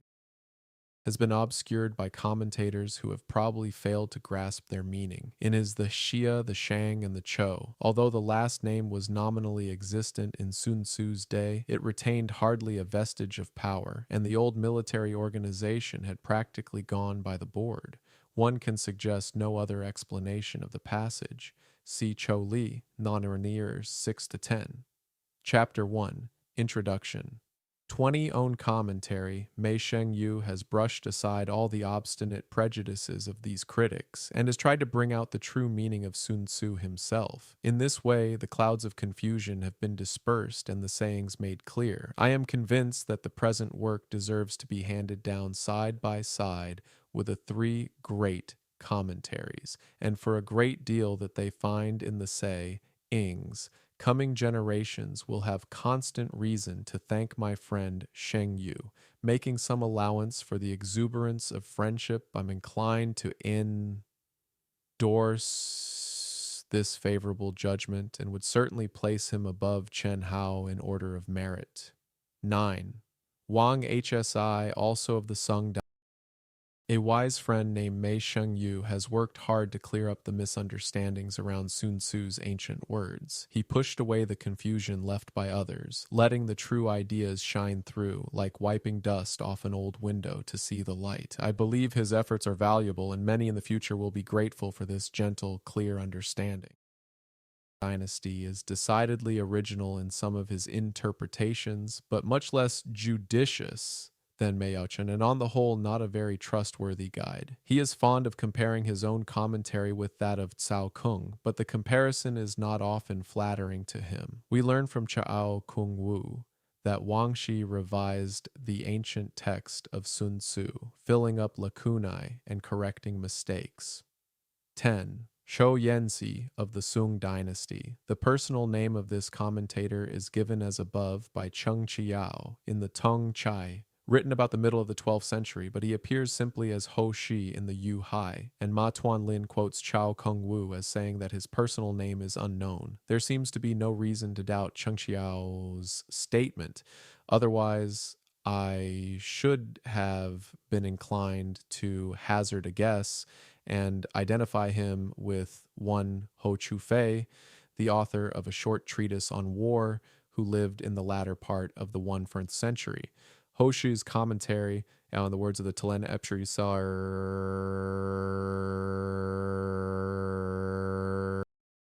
Wang Shi, a thinker from long ago in the Sung dynasty, had some unique ideas about old writings, though his thoughts weren't always as careful or wise as others. He liked to match his ideas against another scholar's, but often his own didn't shine as brightly. We also know he worked to fix and improve an ancient text by Sun Tzu, filling in missing parts and mending errors, as if tending to an old treasured book with quiet care.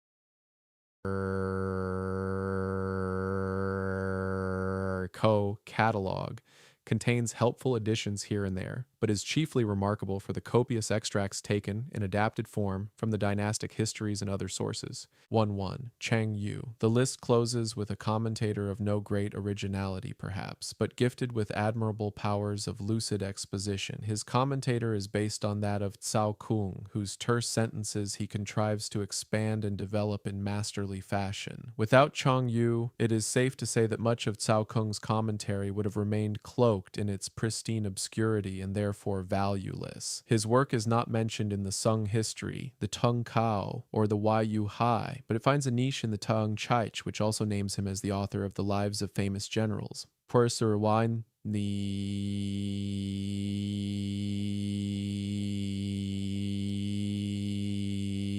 It is rather remarkable that the last named four should all have flourished within so short a space of time.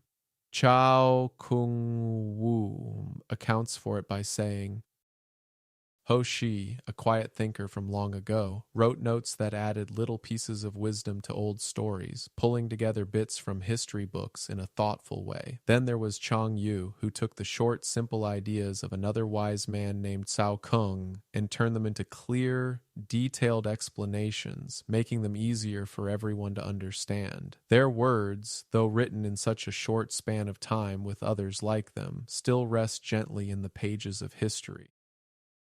During the early years of the Sung dynasty, the empire enjoyed a long spell of peace, and men ceased to practice the art of war. But when Chao Yuanhao's rebellion came, 1038-42, and the frontier generals were defeated time after time, the court made strenuous inquiry for men skilled in war, and military topics became the Tung Kao, Cheer 221. This appears to be still extant. See Wiley's Notes, 91, New Edition. Chapter 1. Introduction. 21. Vogue amongst all the high officials. Hence it is that the commentators of Sun Tzu in our dynasty belong mainly to that period.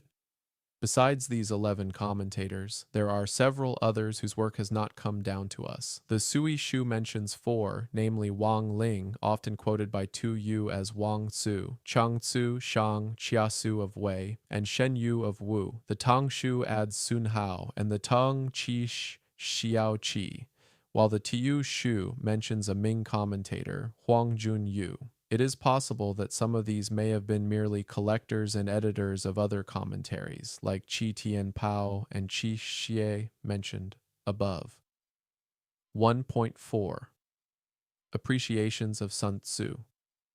Sun Tzu has exercised a potent fascination over the minds of some of China's greatest men. Among the famous generals who are known to have studied his pages with enthusiasm, long ago, during the early days of the Sung dynasty in China, the land knew a time of quiet and peace, with no need for the skills of battle. But when trouble stirred with a rebellion on the borders and the leaders struggled to protect the land, the court searched far and wide for those who understood the ways of war. Many wise minds of that time turned their thoughts to the teachings of Sun Tzu, an ancient master of strategy, and his words became a guiding light for them. Enthusiasm may be mentioned Han Xin D 196 e.g. Feng E. D. 34 A.D., Lu Meng D. 219, and Yo Fei 1-1031-141.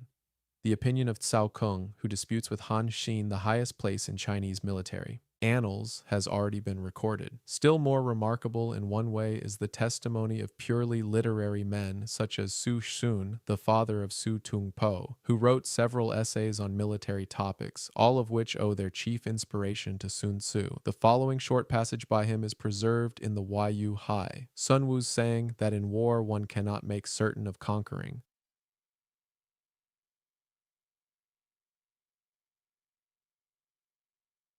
is very different indeed from what other books tell us. Wu Qi was a man of the same stamp as Sun Wu. They both wrote books on war, and they are linked together in popular speech as Sun and Wu. But Wu Qi's remarks on war are less weighty, his rules are rougher and more crudely stated, and there is not the same unity of plan as in Sun Tzu's work, where the style is terse but the meaning fully brought out.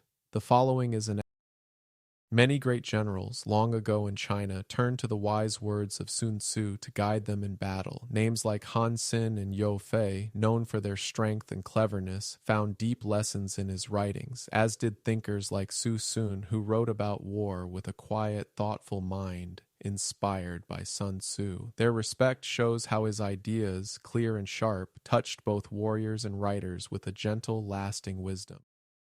Extract from The Impartial Judgments in the Garden of Literature by Chung Ho.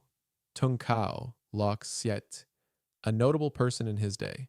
His biography is given in the San Kuo Chi Chach 10, Sijai S 58. Note, Hao Han Shu Chach 17 ad init. 5. San Kuo Chi Chach 54. 5. Sung Shi Chach 365 ad init. The few Europeans who have yet had an opportunity of acquainting themselves with Sun Tzu are not behindhand in their praise. In this connection, I may perhaps be excused for quoting from a letter from Lord Roberts, to whom the sheets of the present work were submitted previous to publication. Many of Sun Wu's maxims are perfectly applicable to the present day, and no. 1.1 in Chapter 8 is one that the people of this country would do well to take to heart. Chutton 40, CLV, Cessor 3. The allusion may be to Mencius 6, 2x, 2. Chapter 1, Introduction 22. Sun Tzu's 13 chapters are not only the staple and base of all military men's training, but also compel the most careful attention of scholars and men of letters. His sayings are terse. Sun Tzu, a wise thinker from long ago, wrote words about war and strategy that still matter today. His ideas, gathered in 13 chapters, are studied by soldiers and thinkers alike, guiding them with quiet strength. Even faraway leaders like Lord Roberts have found his teachings valuable, believing they hold lessons for us all to remember as we rest tonight.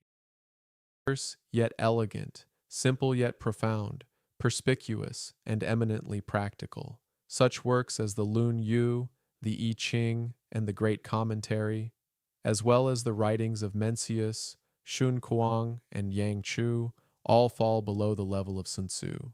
Chusi, commenting on this, fully admits the first part of the criticism, although he dislikes the audacious comparison with the venerated classical works. Language of this sort, he says, encourages a ruler's bent towards unrelenting warfare and reckless militarism. 1.5. Apologies for war. Accustomed as we are to think of China as the greatest peace-loving nation on earth, we are in some danger of forgetting that her experience of war in all its phases has also been such as no modern state can parallel. Her long military annals stretch back to a point at which they are lost in the mists of time. She had built the Great Wall and was maintaining a huge standing army along her frontier. Sun Tzu's words are short and beautiful, easy to grasp yet full of deep meaning, always useful in life. Some wise thinkers like Chu Si agree with this praise, though they worry that such ideas might push a leader to focus too much on war and fighting. As we rest tonight, let's remember that even a peaceful land like China has known countless battles, with stories of war stretching far back into the quiet shadows of history.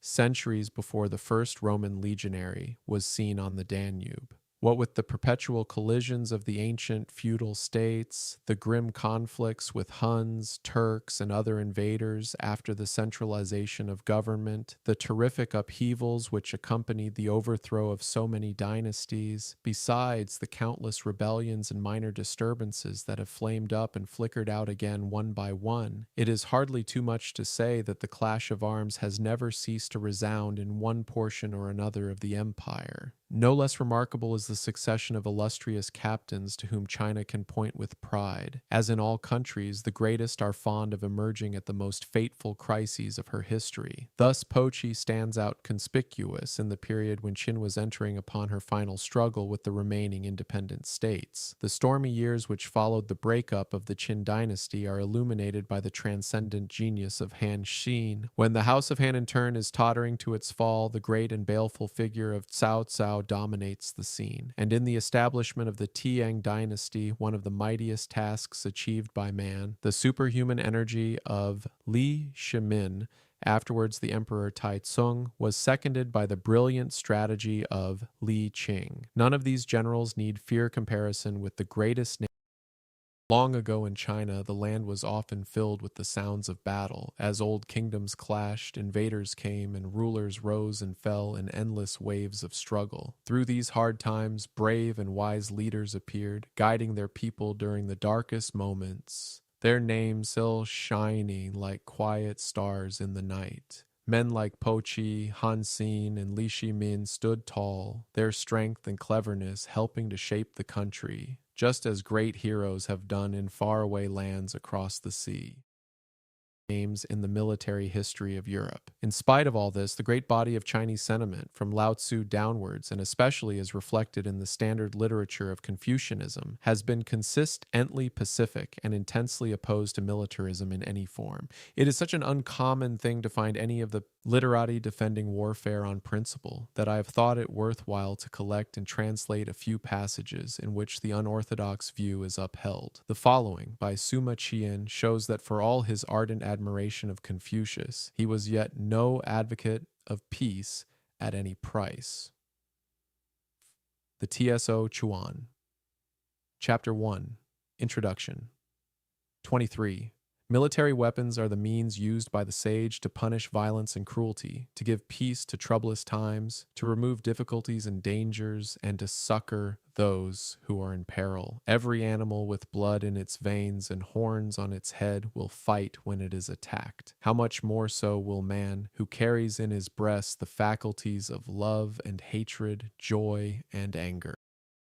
A long time ago, many wise people in China, from Lao Tzu to the followers of Confucius, believed deeply in peace and turned away from the idea of war. Even so, a thinker named Sima Qian shared a different thought, explaining that sometimes tools of war are needed, like a gentle hand to stop harm, to calm rough times, and to help those in trouble. He reminds us that just as animals defend themselves when hurt, people too feel love and anger in their hearts, and may need to stand up when danger comes.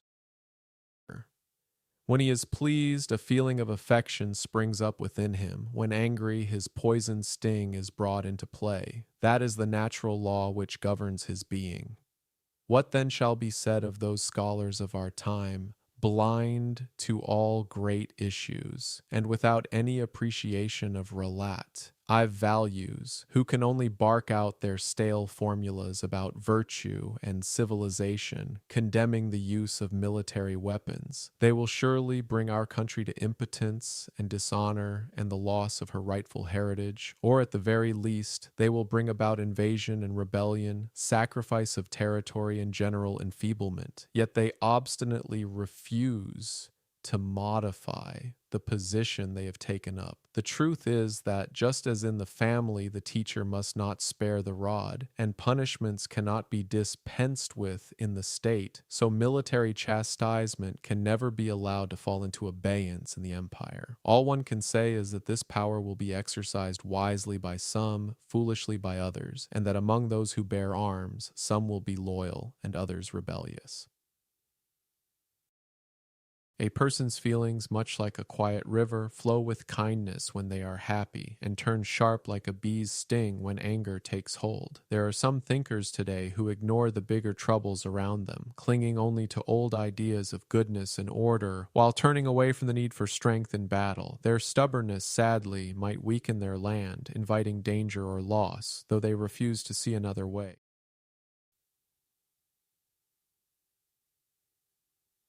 The next piece is taken from Tumu's preface to his commentary on Sun Tzu.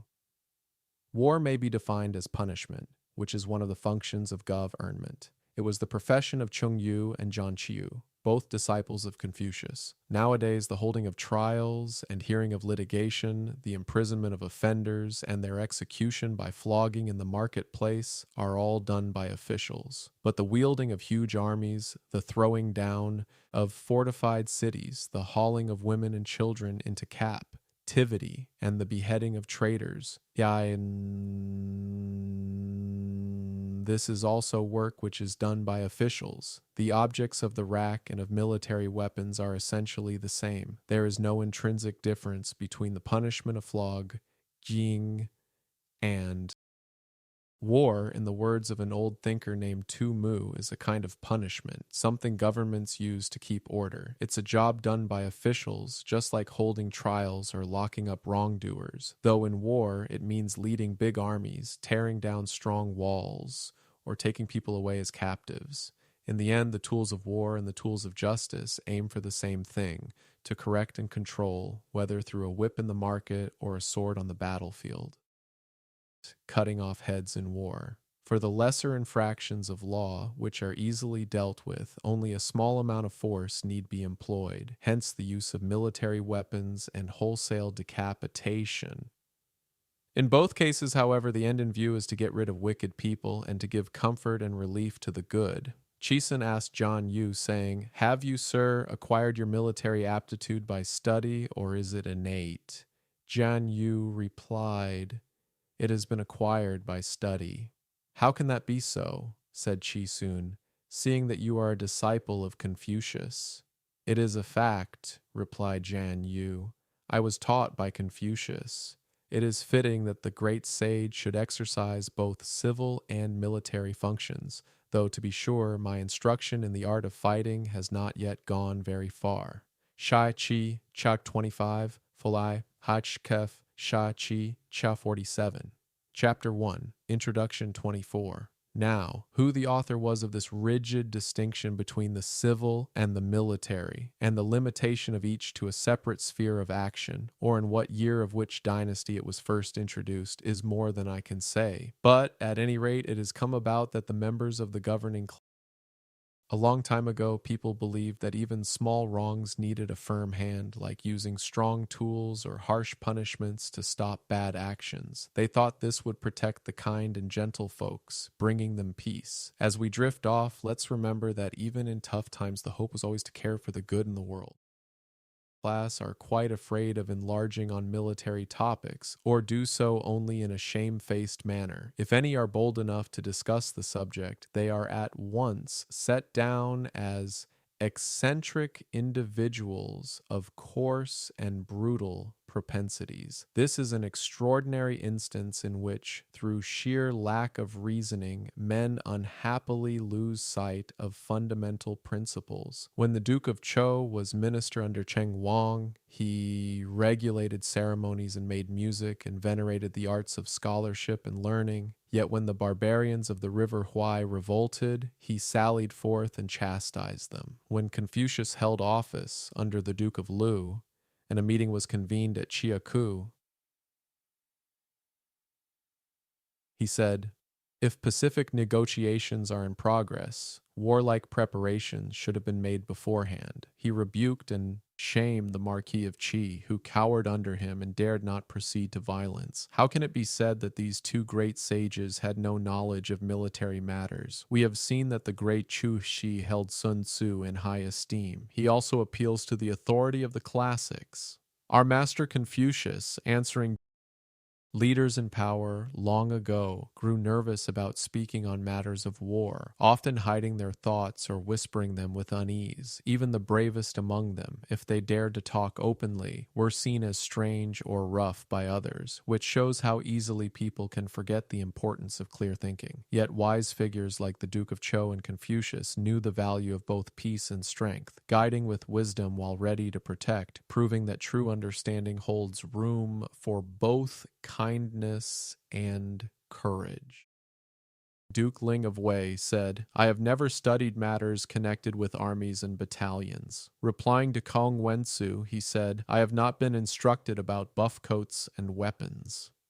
But if we turn to the meeting at Chiaku, we find that he used armed force against the men of Lai, so that the Marquis of Qi was overawed. Again, when the inhabitants of Pai revolted, they ordered his officers to attack them, whereupon they were defeated and fled in confusion. He once uttered the words, "If I fight, I conquer." And Yan Yu also said, "The sage exercises both civil and military functions. Can it be a fact that Confucius never studied or received instruction in the art of war? We can only say that he did not specially choose matters connected with armies and fighting to be the subject of his teaching." Sun Xingyan, the editor of Sun Tzu, writes in similar strain. Confucius said, "I am unversed in military matters." He also said, "If I fight, I conquer." Confucius ordered ceremonies and regulated music. Now war constitutes one of the 5 classes of state ceremonial. Si Shu Qing. Preface S. Sars 55. Si Shi Chi Chich 47. Lun Yu 15:1. A wise teacher named Confucius once spoke about war and fighting. Though he often said he hadn't studied armies or weapons, he told others he didn't focus on battles as his main lessons. Yet there were times, like at Chiaku, when he used force to bring peace. And it worked. His words and actions show a quiet strength, a balance of gentle teaching and necessary action, resting easy in the heart as we drift to sleep. I failed to trace this utterance. Supra, whereas the other 4 being worship, mourning, entertainment of guests, and festive rites. Si Shu Qing. 1, 3, 8, and Chou Li. 9. Fulheimer. 49. Chapter 1. Introduction. 25 must not be treated as an independent branch of study. Hence the words "I am unversed in" must be taken to mean that there are things which even an inspired teacher does not know. Those who have to lead an army and devise stratagems must learn the art of war. But if one can command the services of a good general like Sun Tzu, who was employed by Wu Tzu Shu, there is no need to learn it oneself. Hence the remark added by Confucius, "If I fight, I conquer." The men of the present day, however, willfully interpret these words of Confucius in their narrowest sense, as though he meant that books on the art of war were not worth reading. With blind persistency, they adduce the example of Chao Kua, who pored over his father's books to no purpose, as a proof that all military theory is useless. Again, seeing that books on war have to do with such things as opportunism and designing plans, and the conversion of spies, they hold that the art is immoral and unworthy of a sage. These people ignore the fact that the studies of our scholars and the civil administration of our officials also require steady. A wise teacher once spoke about not knowing everything, even as someone with great understanding. He meant that there are skills, like leading an army or planning battles, that not everyone needs to learn if a trusted expert, like a skilled general, can take on that role. And so, the teacher quietly believed that with the right help, victory could still be found. Application and practice before efficiency is reached. The ancients were particularly chary of allowing mere novices to botch their work. Weapons are baneful and fighting perilous, and useless unless a general is in constant practice. He ought not to hazard other men's lives in battle. Hence it is essential that Sun Tzu's 13 chapters should be studied. Xiang Liang used to instruct his nephew Qi in the art of war. Qi got a rough idea of the art and its general bearings, but would not pursue his studies to their proper outcome, the consequence being that he was finally defeated and overthrown. He did not realize that the tricks and artifices of war are beyond verbal computation. Duke Xiang of Sung and King Yen of Shu were brought to destruction by their misplaced humanity. The treacherous and underhand nature of war necessitates the use of guile and stratagem suited to the occasion. There is a case on record of Confucius himself having violated an extorted oath and also of his having left the Sung state in disguise. Can we then recklessly arraign Sun Tzu for disregarding truth and honesty? See their theme, Essence 2, note. This is a rather obscure allusion to the Tso Chuan. Wise leaders from long ago understood that mastering any skill, whether it's studying books or leading in battle, takes time and quiet effort. They knew that rushing in without practice, especially in war, could harm many lives, so they urged careful learning, like reading the teachings of Sun Tzu. Even great thinkers like Confucius sometimes had to bend rules or hide to stay safe, showing that war and life often need clever plans, not just honesty, to find a peaceful end. Where Tsuchan says, if you have a piece of beautiful brocade, you will not employ a mere learner to make it up. Tsef Tao Te Ching Cha 31. Sun Xingyan might have quoted Confucius again. Si Lun Yu, Thane 2930, better known as Xiang Yu 233-202 BC. Shi Qi Qi 47, Shi Qi 38. Bibliography. Wu Tzu in One Chuan, or 6 chapters, by Wu Qi, d. 381 BC, a genuine work. See Shi Qi 65, S. Suma Fa in One Chuan, or 5 chapters, wrongly attributed to Suma, Jiang Chu of the 6th century BC. Its date, however, must be early, as the customs of the 3 ancient dynasties are constantly to be met within its pages. See Shi Qi, Chair 64. The SSU Ku Chuan Shu, Chi 99 F1, remarks that the oldest 3 treatises on war.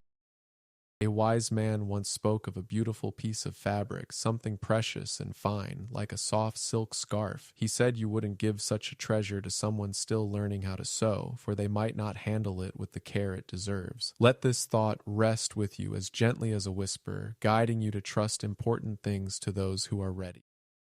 Or Sun Tzu, W. Utsu, and SSU Ma. Fa are, generally speaking, only concerned with things strictly military, the art of producing, collecting, training, and drilling troops, and the correct theory with regard to measures of expediency, laying plans, transport of goods, and the handling of soldiers, in strong contrast to later works, in which the science of war is usually blended with metaphysics, divination, and magical arts in general.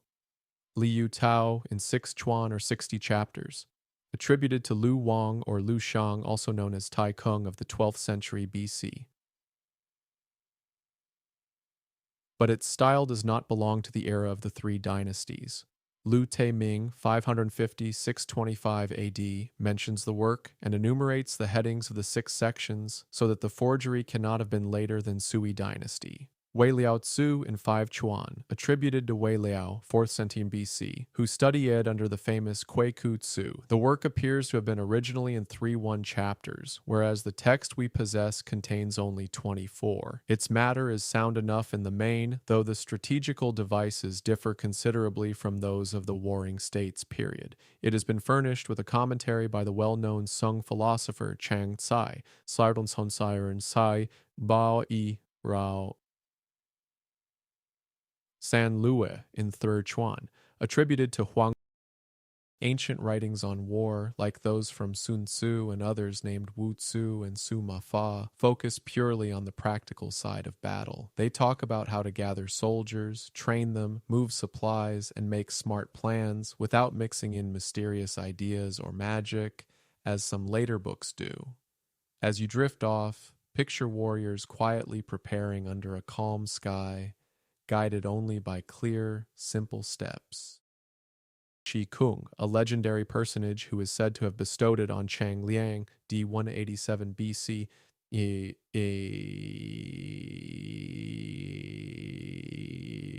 an interview on a bridge. But here again, the style is not that of works dating from the Qin or Han period. The Han Emperor Kwang Wu, 2557 AD, apparently quotes from it in one of his proclamations, but the passage in question may have been inserted later on. See 13, Esser 27, note. Further details on Tai Kung will be found in the Shai Chi, Shikshar 32 ad init. Besides the tradition, which makes him a former minister of Chosin, 2 other accounts of him are there given. according to which he would appear to have been first raised from a humble private station by Wen Wang. 26. Bibliography. 27. In order to prove the genuineness of the work, we shall not be far out if we refer it to the Northern Sung period, 420-478 AD, were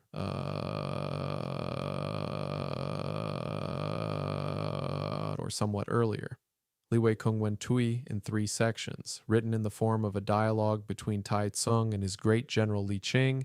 It is usually ascribed to the latter. Competent authorities consider it a forgery, though the author was evidently well versed in the art of war.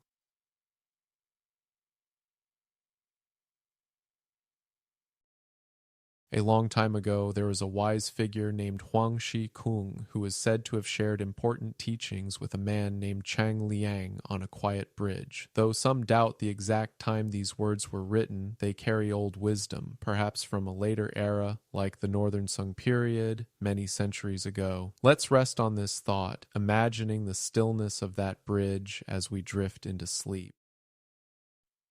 Lai Ching Ping Fei, not to be confounded with the foregoing, is a short treatise in 8 chapters, preserved in the Tung Tien, but not published separately. This fact explains its omission from the SSU Ku Chuan Shu, Wuqi Qing in Wenchuan, attributed to the legendary minister Feng Ho, with exegetical notes by Kung Sun Hong of the Han Dynasty, D121 BC, and said to have been eulogized by the celebrated General Ma Long, D300 AD. Yet the earliest mention of it is in the Song Chaich. Although a forgery, the work is well put together, considering the high popular estimation in which Chuko Liang has always been held. It is not surprising to find more than one work on war ascribed to his pen. Such are 1. The Shiich Liu Tsa, 1. Chuan, preserved in the Yung Lo Ta Tien, 2. Chiang Yuan, 1 Chuan, and 3. Hsin Shu, 1 Chuan, which steals wholesale from Sun Tzu. None of these has the slightest claim to be considered genuine. Most of the large Chinese encyclopedias contain extensive sections devoted to the literature of war. The following references may be found useful. Tung Tien, circa 800 AD, Chech 148-162, Tai Ping Yulan, 983, Chet 270-359, Wen Hsien Tung Kao, 13th cent, Chet 221, Yu Hai, 13th cent, Chet 140-141, San Desai Tu Hui, 16th cent. Ancient writings about war hold a quiet place in Chinese history, tucked away in old collections and vast books. Some, like the works tied to the wise Chuko Liang, are thought to be made up, yet they still carry stories and ideas from long ago. Rest now, knowing these old texts wait patiently in their pages for anyone curious to find them. Guangpo Wu Qi, 1607, Chet 31, 32, Qian Chio Lei Shu, 1632, Chet 75, Yuan Qian Lei Han, 17 Dun, Chidos 6, 289, Kuchin Tu Shu Chi Chang, 1726, Section XXX, Ispachi Chem 81, 90, HSU Wen Hsien Tung Kao, 1784, Chi 121, 134, Huang Chao Qing Shi Wen Bian, 1826, Chi 76, 77. The bibliographical sections of certain historical works also deserve mention. Bibliography 20.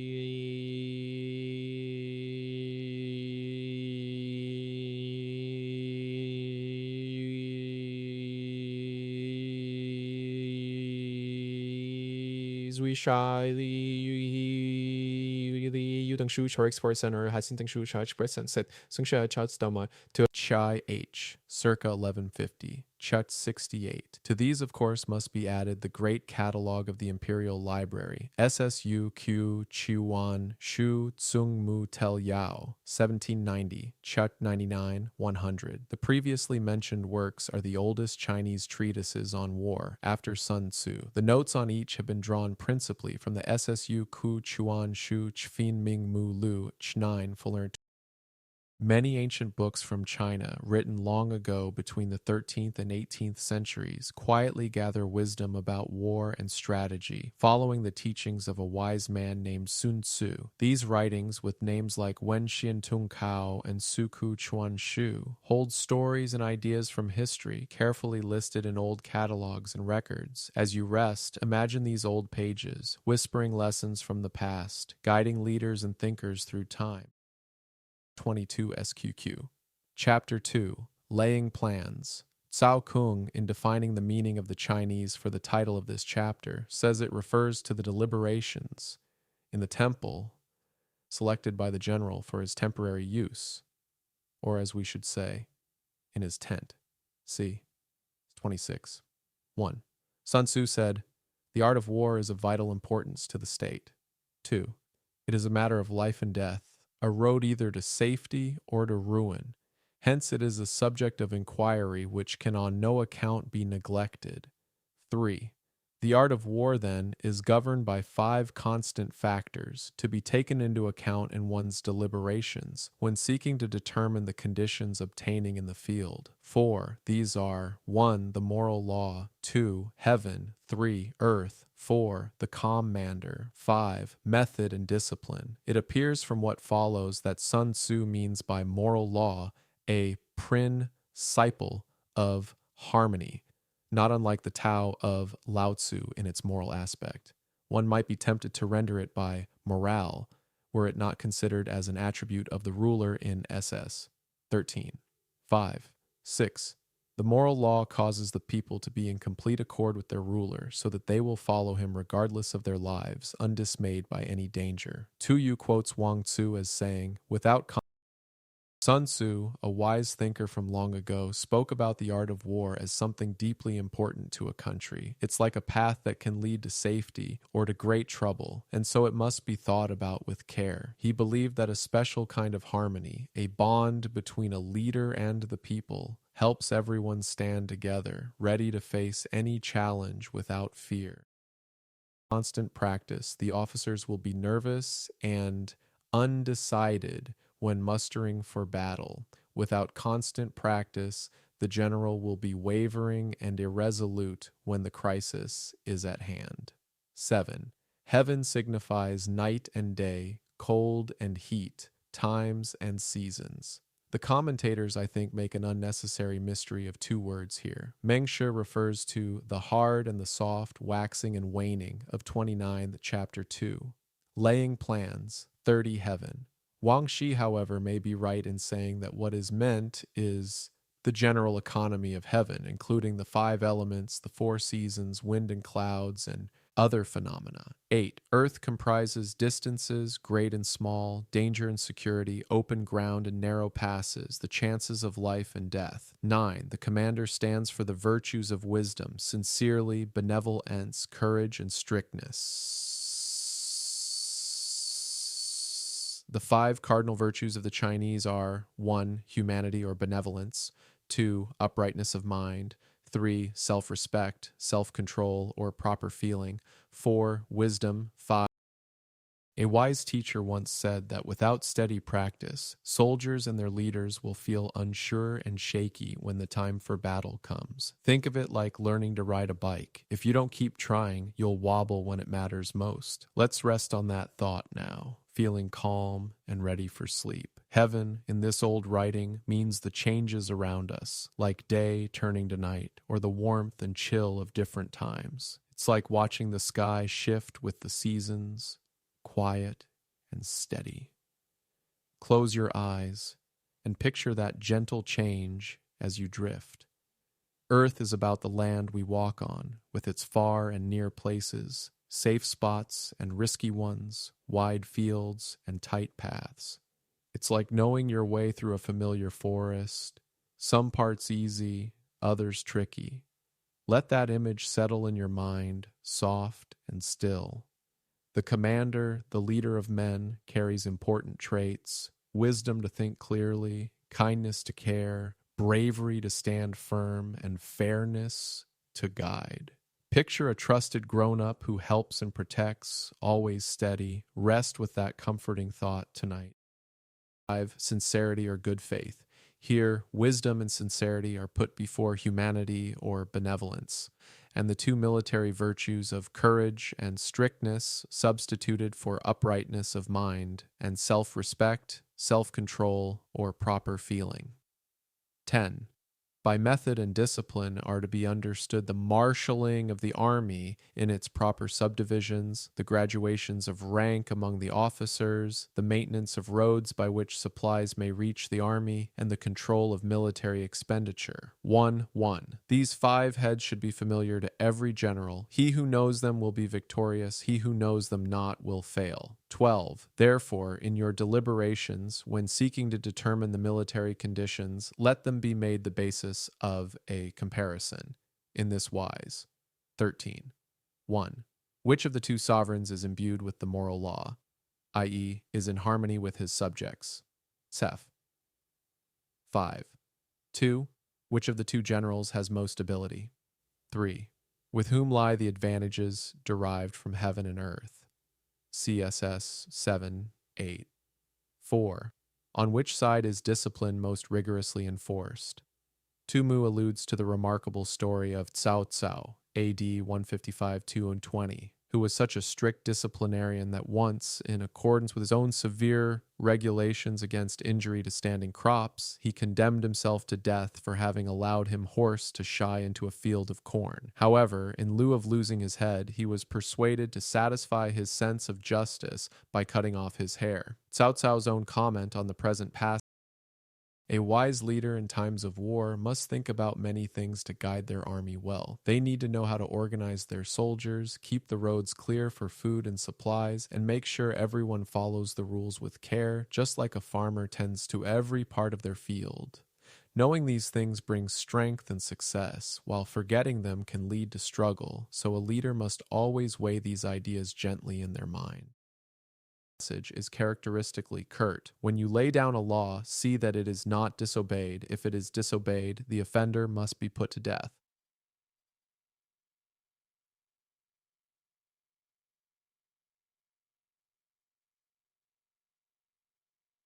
Which army stronger? Chapter 2, Laying Plans 31. Morally as well as physically. As Miao Chen puts it, freely rendered, esprit de corps, and big battalions. 6. On which side are officers and men more highly trained?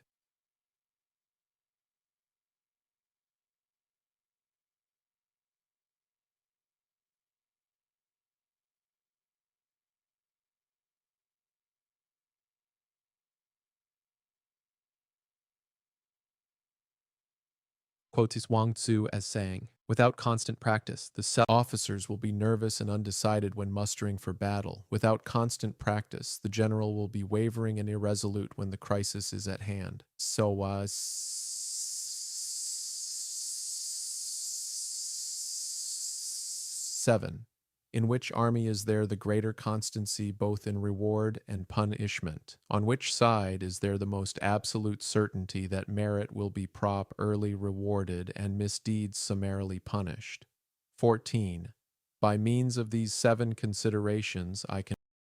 A leader named Cao Cao once spoke about the importance of following rules, saying that if a law is broken, there must be a serious consequence. In this quiet story, we also hear about what makes an army strong, not just in body, but in spirit, like a team that trusts and supports each other. We learn to look at how well the soldiers and their leaders are trained, how steady they are in giving rewards for good work and consequences for mistakes, and how these things help decide who will win or lose in the end.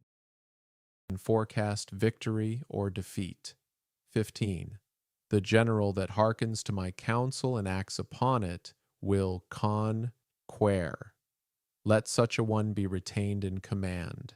The general that hearkens not to my counsel nor acts upon it will suffer defeat. Let such a one be dismissed.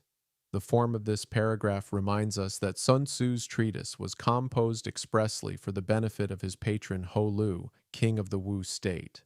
16. While heading the profit of my counsel, avail yourself also of any helpful circumstances over and beyond the ordinary rules. 17. According as circumstances are favorable, one should modify one's plans. Sun Tzu, as a practical soldier, will have none of the bookish theoric. He cautions us here not to pin our faith to abstract principles. For, as Chang Yu puts it, While the main laws of strategy can be stated clearly enough for the benefit of all and sundry, you must be guided by the actions of the enemy in attempting to secure a favorable position in actual warfare. A wise leader listening to good advice can find victory and should be kept in charge. But if a leader ignores that advice, they may face failure, and it's better to let them go. Remember, while following wise words, also look for any extra help that comes your way and be ready to change your plans if the moment calls for it. On the eve of the Battle of Waterloo, Lord Uxbridge, commanding the cavalry, went to the Duke of Wellington in order to learn what his plans and calculations were for the morrow, because, as he explained, he might suddenly find himself commander-in-chief and would be unable to frame new plans in a critical moment. The Duke listened quietly and then said, "Who will attack the first tomorrow, I or Bonaparte?" "Bonaparte," replied Lord Uxbridge. "Well," continued the Duke, "Bonaparte has not given me any idea of his projects, and as my plans will depend upon his, how can you expect me to tell you what mine are?" 18. All warfare is based on deception.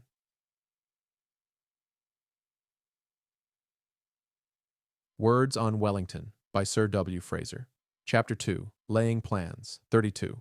The truth of this pithy and profound saying will be admitted by every soldier. Colonel Henderson tells us that Wellington, great in so many military qualities, was especially distinguished by the extraordinary skill with which he concealed his movements and deceived both friend and foe.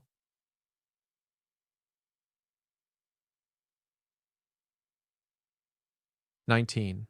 Hence, when able to attack, we must seem unable. When using our forces, we must seem inactive. When we are near, we must make the enemy be. Believe we are far away. When far away, we must make him believe we are near."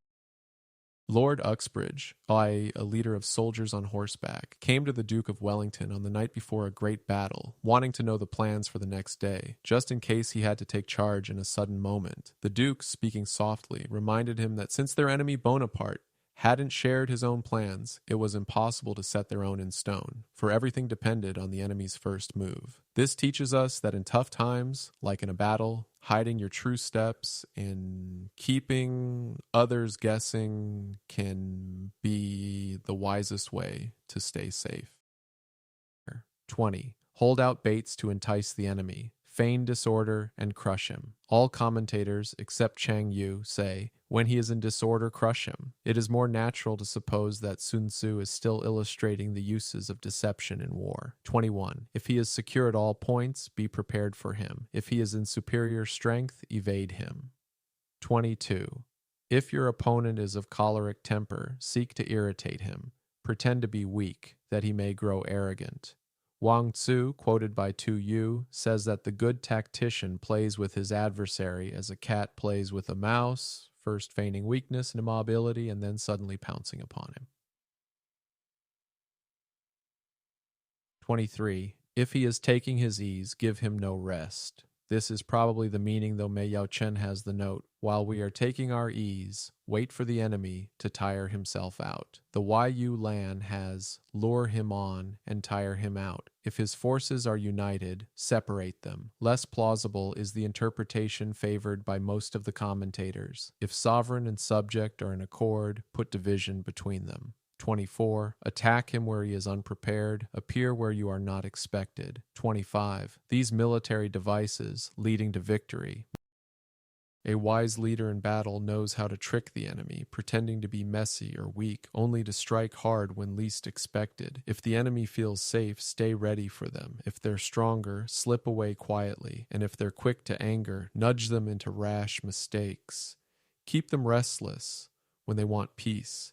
Divide their group if they stand together, and always move where they don't see you coming, holding your plans close until the moment is right. Must not be divulged beforehand. 26. Now the general who wins a battle makes many calculations in his temple ere the battle is fought. Chang Yu tells us that in ancient times it was customary for a temple to be set apart for the use of a general who was about to take the field, in order that he might there elaborate his plan of campaign. The general who loses a battle makes but few calculations beforehand. Thus do many calculations lead to victory and few calculations to defeat. How much more no calculation at all? It is by attention to this point that I can foresee who is likely to win or lose. Chapter 3. Waging War. Cao Kung has the note, "He who wishes to fight must first count the cost," which prepares us for the discovery that the subject of the chapter is not what we might expect from the title, but is primarily a consideration of ways and means.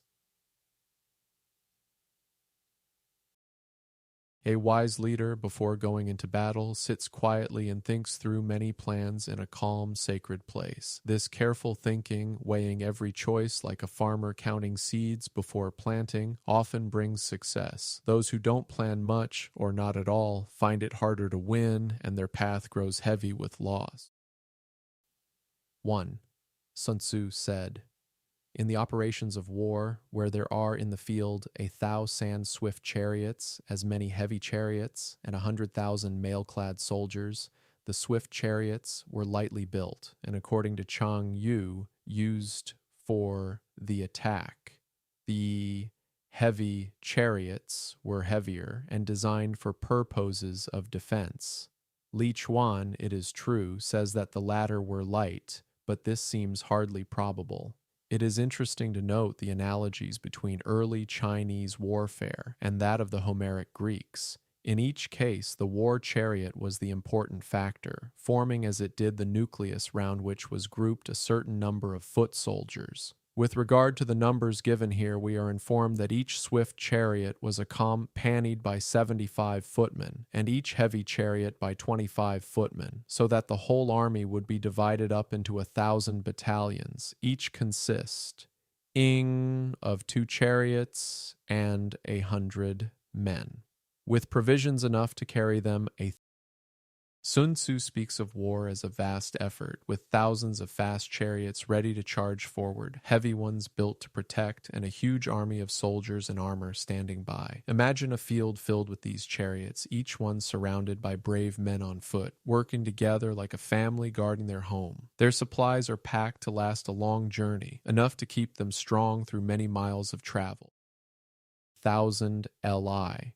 278 modern li go to a mile. The length may have varied slightly since Sun Tzu's time. The expenditure at home and at the front, including entertainment of guests, small items such as glue and paint, and some spent on chariots and armor, will reach the total of 1,000 ounces of silver per day. Such is the cost of raising an army of 100,000 men. 2. When you engage in actual fighting, if victory is long in coming, then men's weapons will grow dull and their ardor will be damped. If you lay siege to a town, you will exhaust your strength. 33. Chapter 3. Waging War. 34. 3. Again, if the campaign is protracted, the resources of the state will not be equal to the strain. 4. Now when your weapons are dulled, your ardor damped, your strength exhausted, and your treasure spent, other chieftains will spring up to take advantage of your extremity. Then no man, however wise, will be able to avert the consequences that must ensue. 5. Thus, though we have heard, war, as Sun Tzu saw it, carries a heavy price, not just in battle, but in every small thing needed to keep an army going. Think of it like a family spending all their savings on a long trip, buying food, fixing broken things, and paying for a place to stay until there's nothing left. If the fight drags on, soldiers grow tired, their tools wear out, and even a wise leader can't stop others from stepping in to take what remains.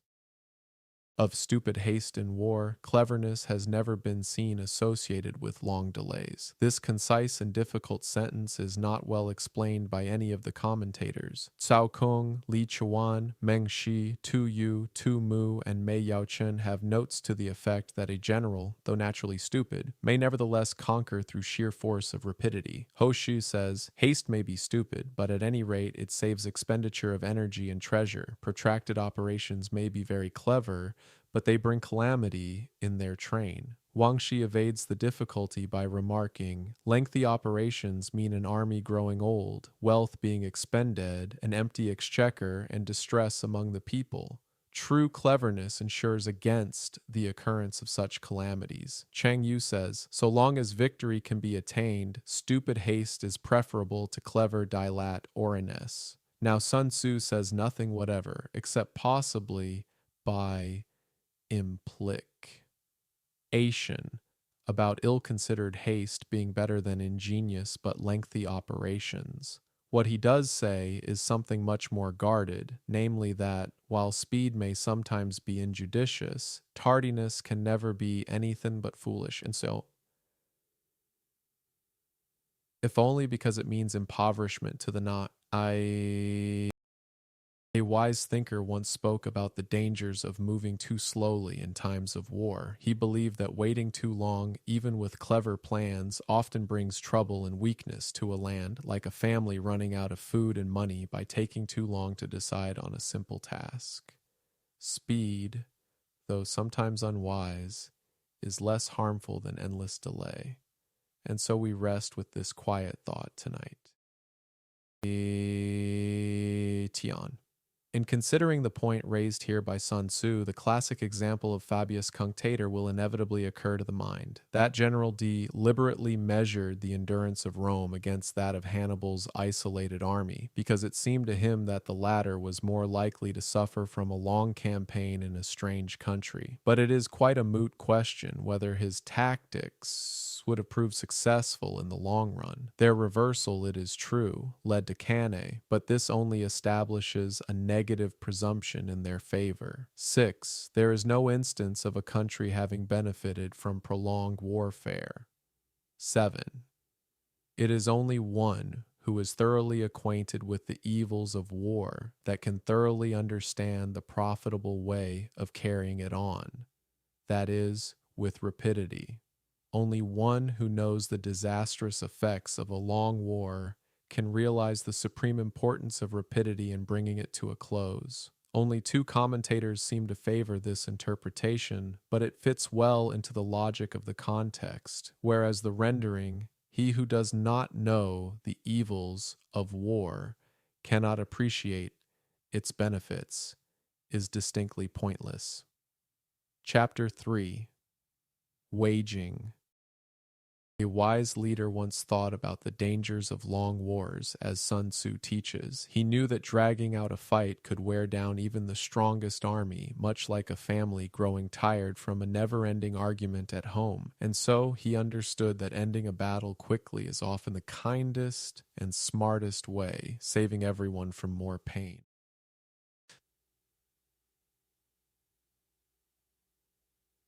35. 8. The skillful soldier does not raise a second levy, neither are his supply wagons loaded more than twice. Once war is declared, he will not waste precious time in waiting for reinforcements, nor will he return his army back for fresh supplies, but crosses the enemy's frontier without delay. This may seem an audacious policy to recommend, but with all great strategists from Julius Caesar to Napoleon Bonaparte, the value of time, that is, being a little ahead of your opponent, has counted for more than either numerical superiority or the nicest calculations with regard to commissariat. 9. Bring war material with you from home, but forage on the enemy. Thus the army will have food enough for its needs. The Chinese word translated here as war material literally means things to be used and is meant in the widest sense. It includes all the impedimenta of an army, apart from provisions. 10. Poverty of the state exchequer causes an army to be maintained by contributions from a distance. Contributing to maintain an army at a distance causes the people to be impoverished. The beginning of this sentence does not. A wise leader in battle knows the importance of moving quickly, without waiting for extra soldiers or more supplies to be gathered. He takes his army across the enemy's land right away, understanding that being a step ahead in time matters more than having the biggest army or the best plans for food. This way they carry what they need from home, but find more to eat from the enemy's resources, keeping the soldiers fed without draining their own land. Yet when a country is poor and must send money or goods far away to support its army, the people at home suffer and grow even poorer. Let this thought rest with you now as you drift towards sleep, balance properly with the next, though obviously intended to do so. The arrangement, moreover, is so awkward that I cannot help suspecting some corruption in the text. It never seems to occur to Chinese commentators that an emendation, maybe in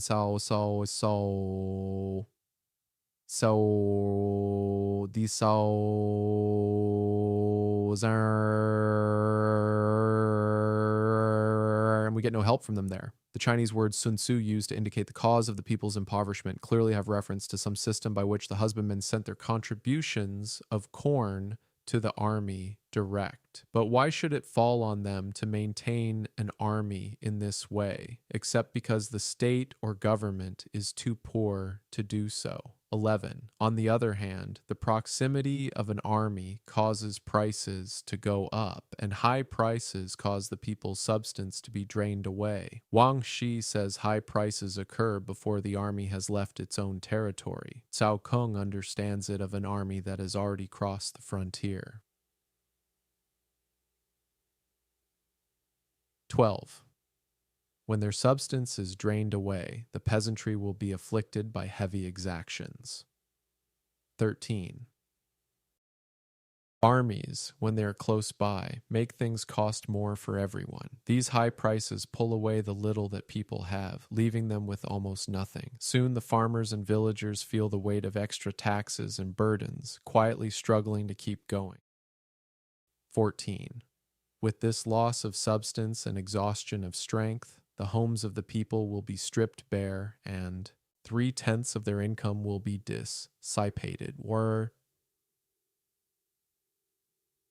Tu Mu and Wang Shi agree that the people are not mulcted, not of 3/10, but of 7/10 of their income. But this is hardly to be extracted from our text. Ho Shi has a characteristic tag, the people being regarded as, Chapter 3, waging war. 36. The essential part of the state and food as the people's heaven, is it not right that those in authority should value and be careful of both? While government expenses for broken chariots, worn-out horses, breast plates and helmets, bows and arrows, spears and shields, protective mantles, draft oxen, and heavy wagons will amount to 4/10 of its total revenue.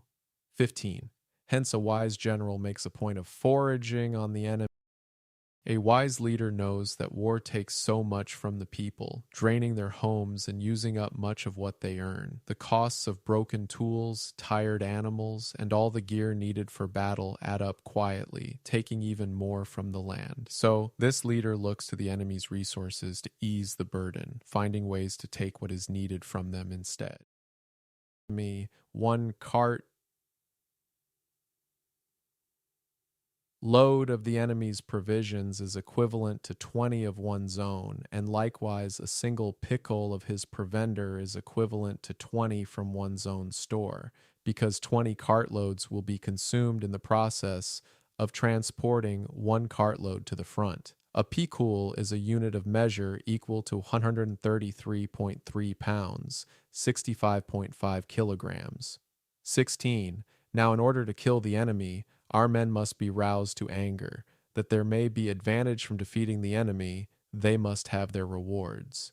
Tu Mu says, rewards are necessary in order to make the soldiers see the advantage of beating the enemy. Thus, when you capture spoils from the enemy, they must be used as rewards, so that all your men may have a keen desire to fight, each on his own account. 17. Therefore, in chariot fighting, when 10 or more chariots have been taken, those should be rewarded who took the first. Our own flags should be substituted for those of the enemy, and the chariots mingled and used in conjunction with ours. The captured soldiers should be kindly treated and kept. 18. This is called using the conquered foe to augment one's own strength. 19. In war, then, let your great object be victory, not lengthy campaigns. As Ho Shi remarks, war is not a thing to be trifled with. When you take supplies from the enemy, even a small amount is worth much more than what you carry yourself, because bringing your own takes so much effort. To win, your fighters need to feel a strong fire inside them, and they should be given rewards for their victories, like sharing what is captured so everyone feels the gain. In battle, treat those you defeat with kindness. Use their tools as your own, and always aim for a quick end, not a long struggle. Sun Tzu here reiterates the main lesson which this chapter is intended to enforce.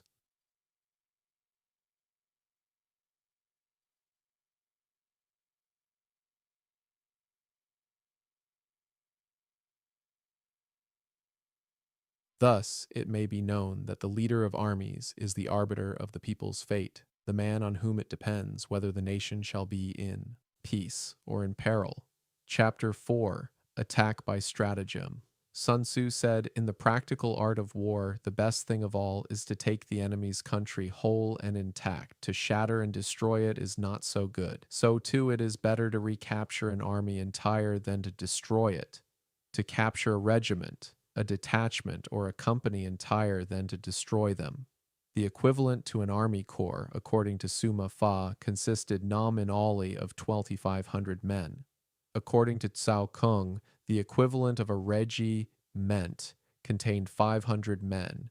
The equivalent to a detachment consists from any number between 100 and 500, and the equivalent of a company contains from 5 to 100 men. For the last two, a wise leader, as Sun Tzu teaches, holds the fate of many in their hands, deciding if there will be peace or danger for the people. He believes the best way in war is to take over a land without breaking it, to keep an army whole rather than destroy it, like gently gathering something precious instead of smashing it. This care, this thoughtfulness, brings a quieter kind of strength. However, Chang Yu gives the exact figures of 105 respectively. Hence, to fight and conquer in all your battles is not supreme excellence. Supreme excellence consists in breaking the enemy's resistance without fighting. Here again, no modern strategist, but will approve the words of the old Chinese general. Moltke's greatest triumph, the capitulation of the huge French army at Sedan, was won practically without bloodshed. Thus, the highest form of generalship is to balk the enemy's plans. Perhaps the word balk falls short of expressing the full force of the Chinese word, which implies not an attitude of defense, whereby one might be content to foil the enemy's stratagems one after another, but an active policy of counter-attack. Hoshi puts this very clearly in his note. When the enemy has made a plan of attack against us, we must anticipate him by delivering our own attack first.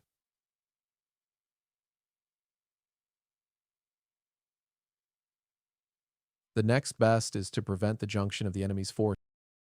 A wise leader once taught that true greatness in battle isn't about winning every fight with force, but about stopping the enemy's strength without even raising a sword. Think of it like quietly moving a piece in a game of chess, blocking your opponent's plan before they can act. This way, you protect your side with cleverness, letting peace settle over the field. Isolating him from his allies. We must not forget that Sun Tzu, in speaking of hostilities, always has in mind the numerous states or principalities into which the China of his day was split up. 37. Chapter 4: Attack by Stratagem. 38. The next in order is to attack the enemy's army in the field, when he is already at full strength, and the worst policy of all is to besiege walled cities.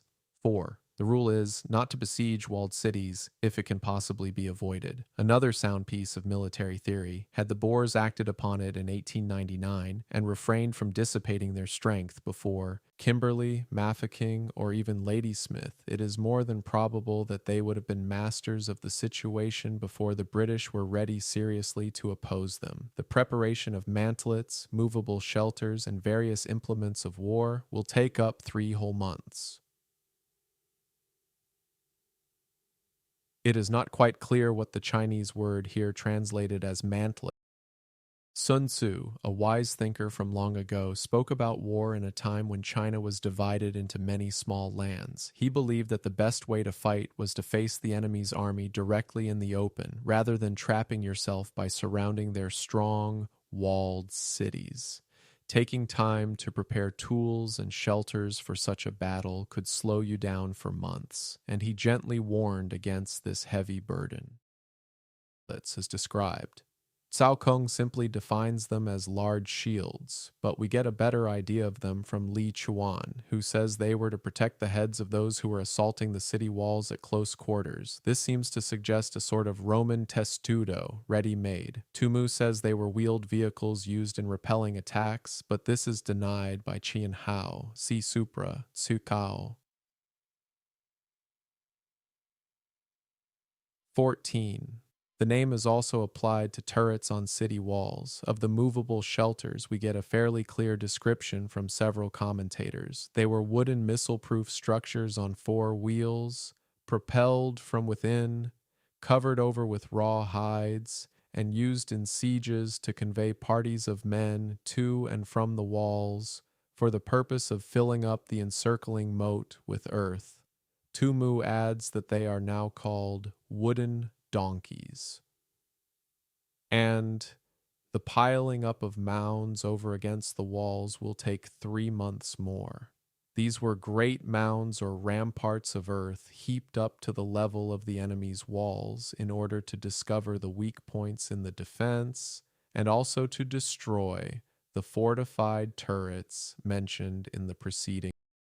Large shields, as some old thinkers called them, were tools used long ago to keep soldiers safe while they worked close to city walls during a battle. Picture strong wooden structures, almost like rolling houses on wheels, covered with tough hides to block arrows, quietly moving men back and forth to fill ditches with dirt.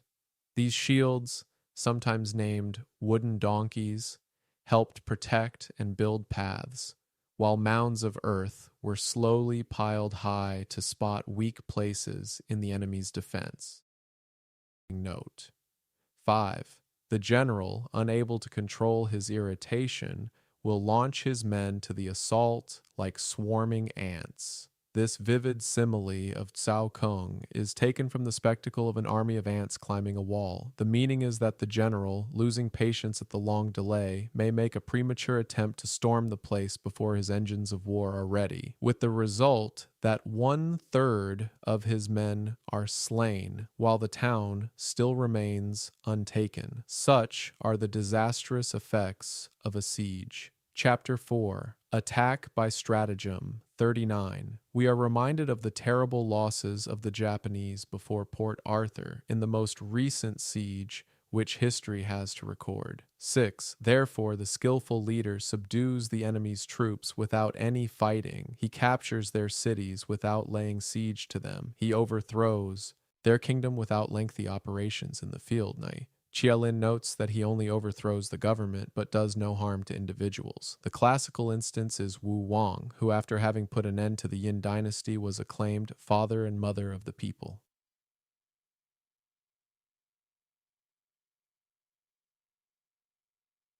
Seven. With his forces intact, he will dispute the mastery of the empire, and thus, without losing a man, his triumph.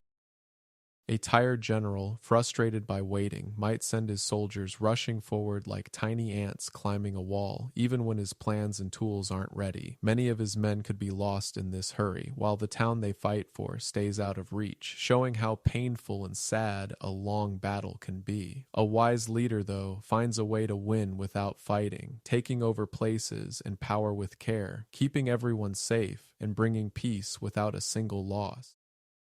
Will be complete.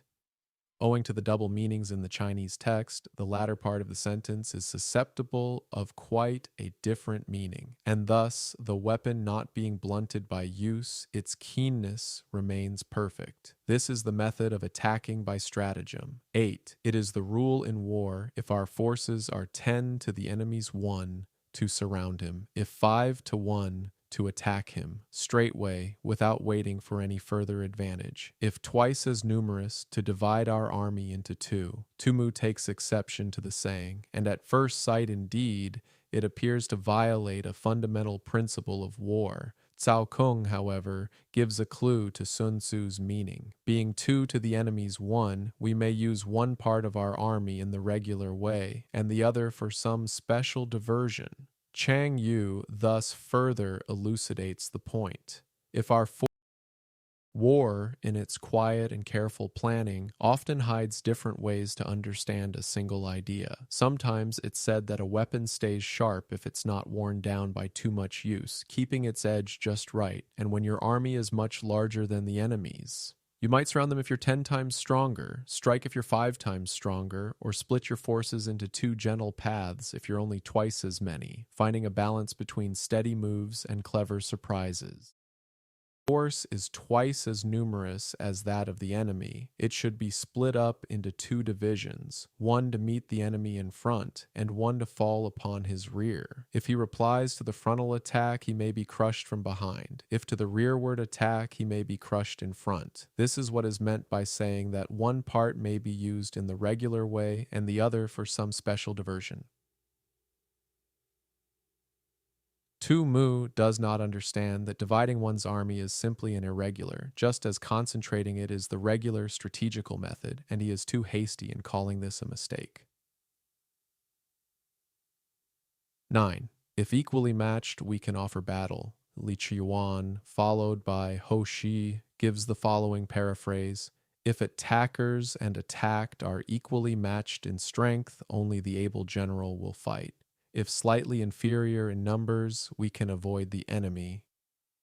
Chapter 4. Attack by Stratagem. 40. The meaning, we can watch the enemy, is certainly a great improvement on the above.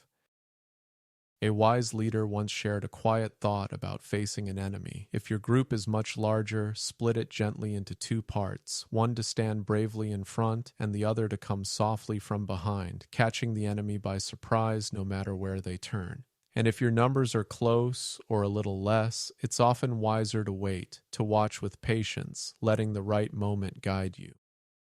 But unfortunately, there appears to be no very good authority for the variant. Chang Yu reminds us that the saying only applies if the other factors are equal. A small difference in numbers is often more than counterbalanced by superior energy and discipline. If quite unequal in every way, we can flee from him.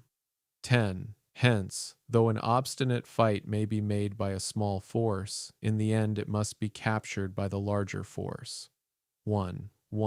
Now the general is the bulwark of the state. If the bulwark is complete at all points, the state will be strong. If the bulwark is defective, the state will be weak. As Li Chuan tersely puts it, gap indicates deficiency. If the general's ability is not perfect, i.e., if he is not thoroughly versed in his profession, his army will lack strength. So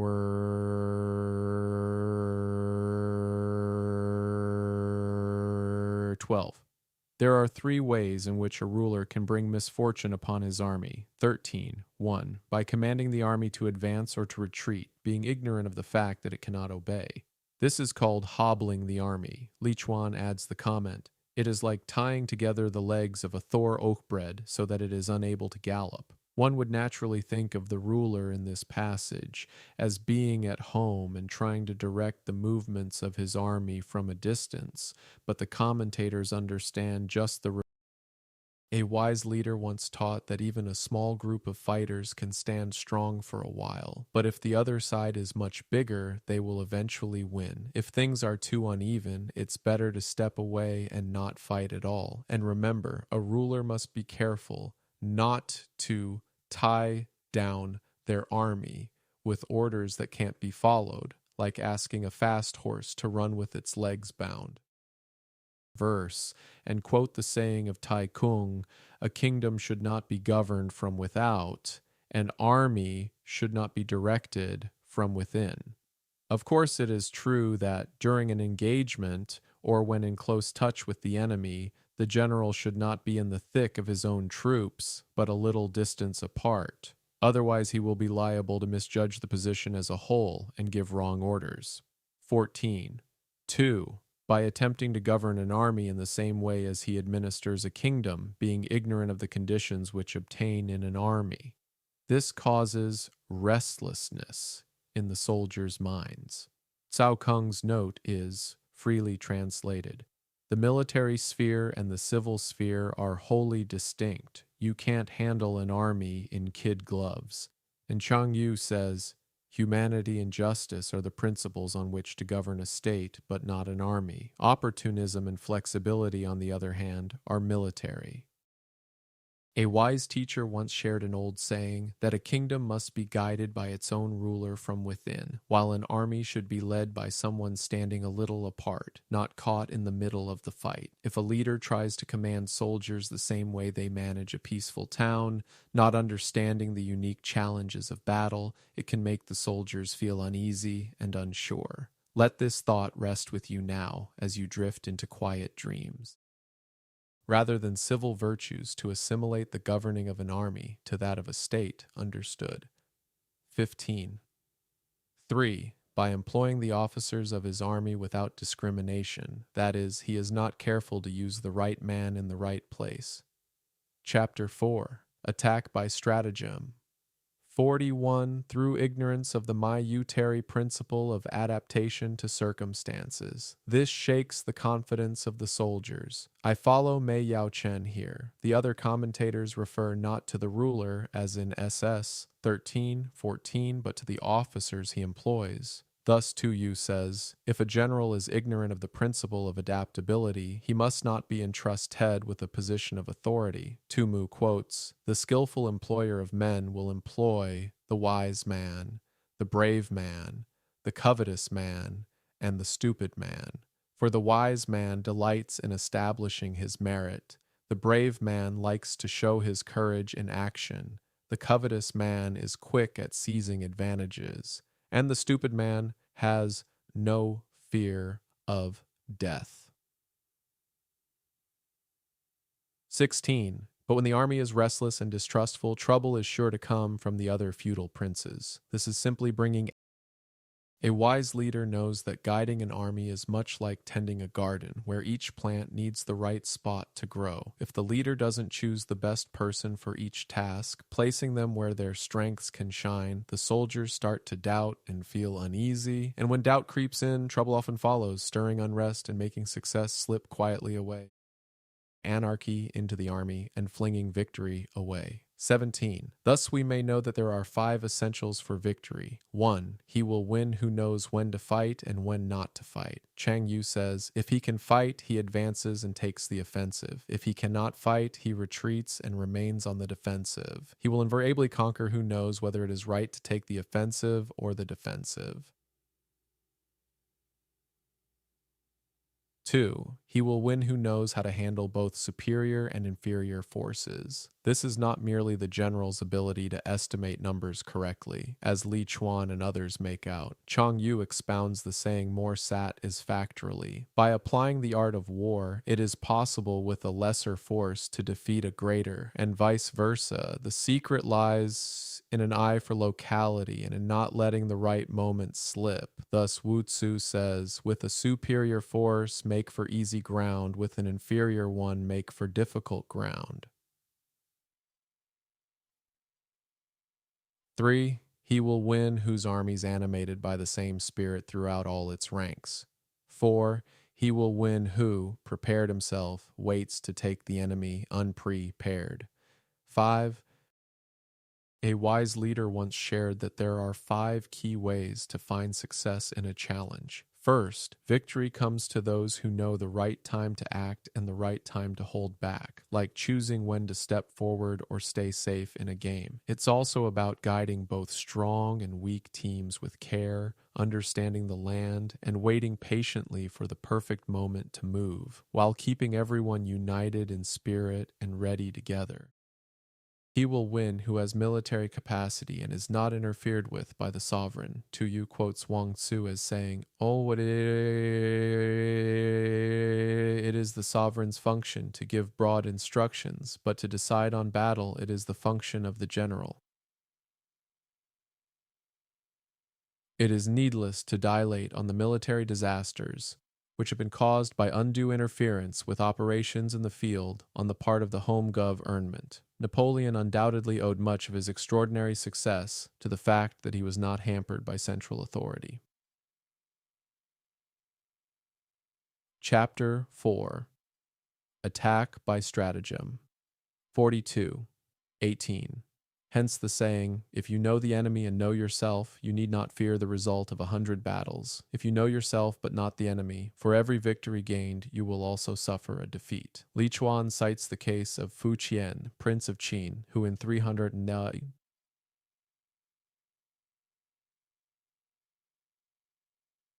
AD marched with a vast army against the Qin emperor, when warned not to despise an enemy who could command the services of such men as Xie, An, and Huan Chong. He boastfully replied, I have the population of 8 provinces at my back, infantry and horsemen to the number of 1,000,000. Why, they could dam up the Yangtze River itself by merely throwing their whips into the stream. What danger!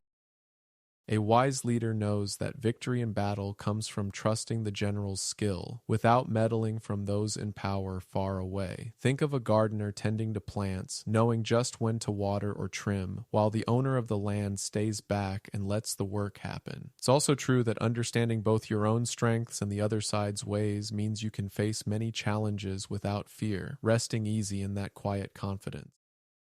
Danger have I to fear. Nevertheless, his forces were soon after disastrously routed at the Fei River, and he was obliged to beat a hasty retreat. If you know neither the enemy nor yourself, you will succumb in every battle. Chang Yu said, knowing the enemy enables you to take the offensive. Knowing yourself enables you to stand on the defensive. He adds, attack is the secret of defense. Defense is the planning of an attack. It would be hard to find a better epitome of the root principle of war. Chapter 5. Tactical Dispositions. Cao Kong explains the Chinese meaning of the words for the title of this chapter.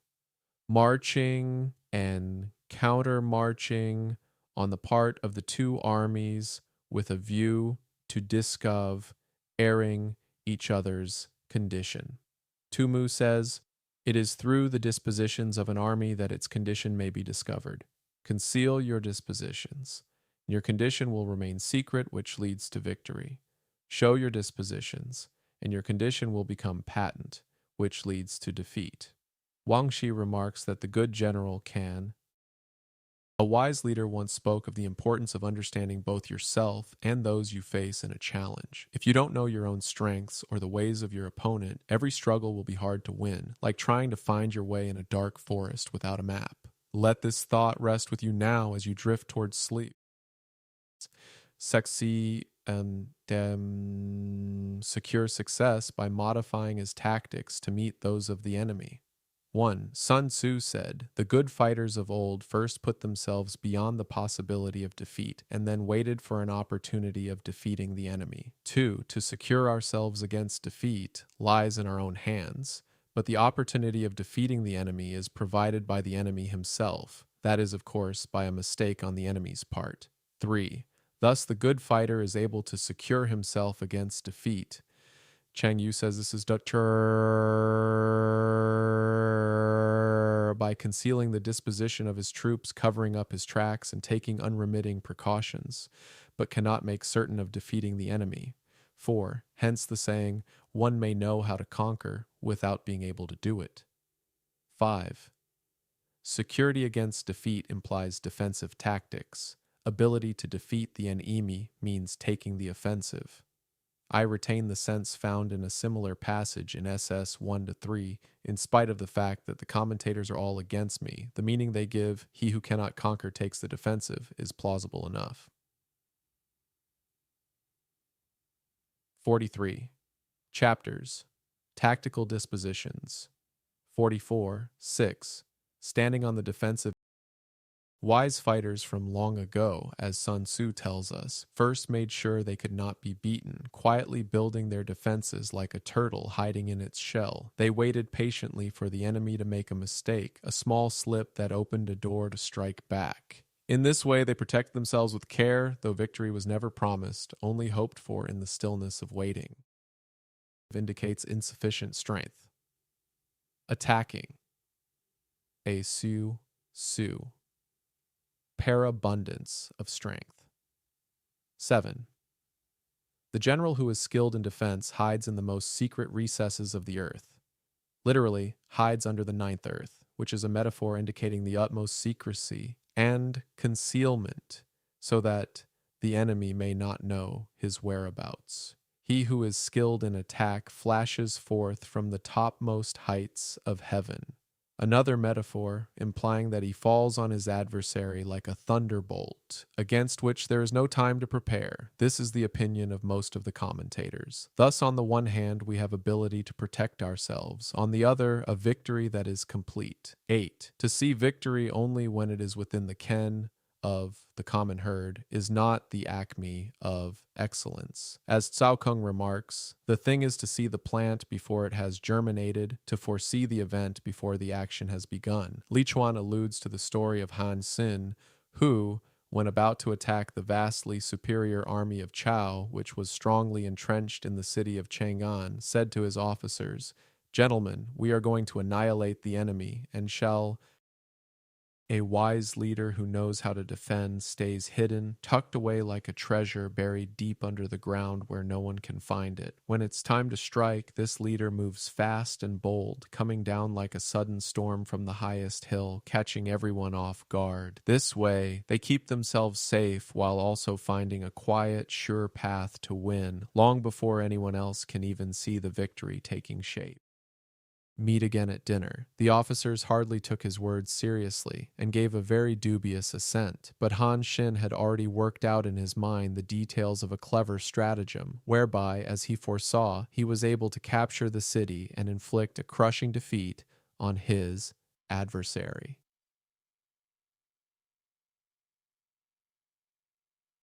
Neither is it the acme of excellence if you fight and conquer and the whole empire says, "Well done." True excellence being, as Tu Mu says, to plan secretly, to move surreptitiously, to foil the enemy's intentions and balk his schemes, so that at last the day may be won without shedding a drop of blood. Sun Tzu reserves his approbation for things that the world's coarse thumb and finger fail to plumb. Sir 10. To lift an autumn hair is no sign of great strength. Autumn hair is explained as the fur of a hare, which is finest in autumn, when it begins to grow afresh. The phrase is a very common one in Chinese writers. To see the sun and moon is no sign of sharp sight. To hear the noise of thunder is no sign of a quick ear. Chapters. Tactical dispositions. 45. Hosher gives as real instances of strength, sharp sight, and quick hearing. Wu. A wise leader like Han Xin thought carefully and made a quiet plan to win a great battle without anyone expecting it. He knew that true strength isn't in fighting loudly for all to cheer, but in moving silently, outsmarting the enemy, and winning without any harm. Even small things, like lifting a tiny hair or seeing the bright sun, don't always show real power or skill, for true wisdom lies deeper in the calm and unseen. Guo, who could lift a tripod weighing 250 stone, Li Chu, who at a distance of 100 paces could see objects no bigger than a mustard seed, and Shi Kuang, a blind musician who could hear the footsteps of a mosquito. 11. What the ancients called a clever fighter is one who not only wins, but excels in winning with ease. The last half is literally one who, conquering, excels in easy conquering. Mei Yao Chen says, "He who only sees the obvious wins his battles with difficulty. He who looks below the surface of things wins with ease." 12. Hence his victories bring him neither reputation for wisdom nor credit for courage. Tu Mu explains this very well. Inasmuch as his victories are gained over circumstances that have not come to light, the world as large knows nothing of them, and he wins no reputation for wisdom. Inasmuch as the hostile state submits before there has been any bloodshed, he receives no credit for courage.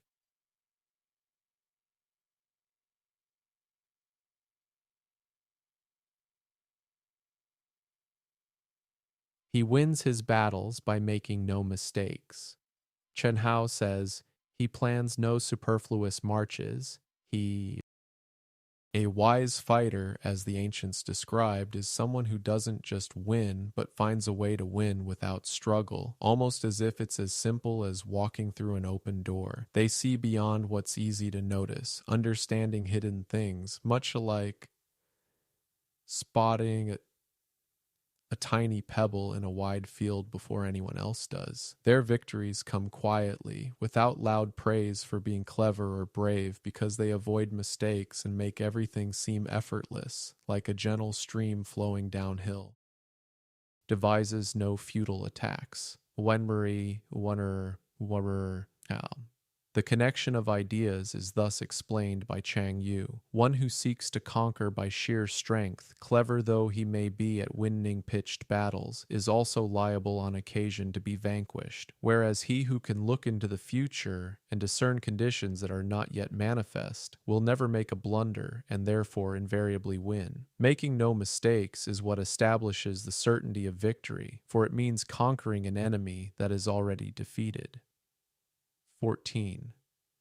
Hence, the skillful fighter puts himself into a position which makes defeat impossible and does not miss the moment for defeating the enemy. A counsel of perfection, as Tumu truly observes. Position need not be confined to the actual ground occupied by the troops. It includes all the arrangements and preparations which a wise general will make to increase the safety of his army. 15.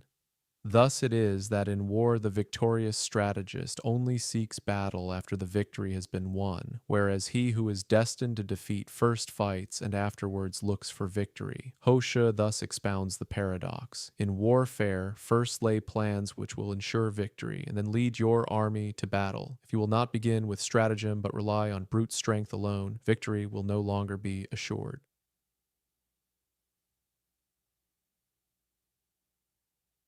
Chapters. Tactical Dispositions. 46:16. The consummate leader cultivates the moral law and strictly adheres.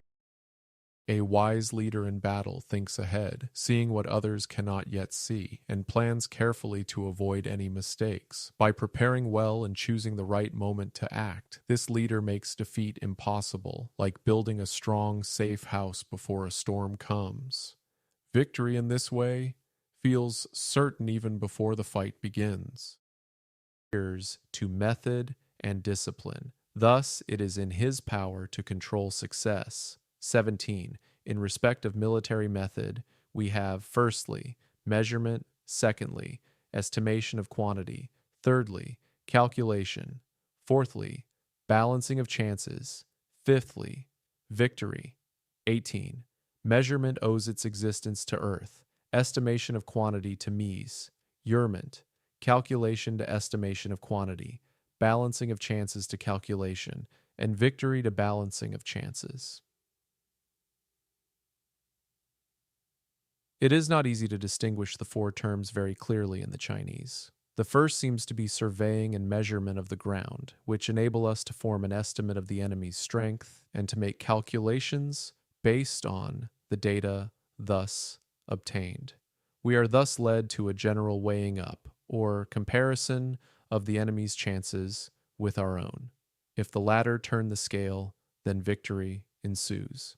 The chief difficulty lies in third term, which in the Chinese some commentators take as a calculation of numbers, thereby making it nearly.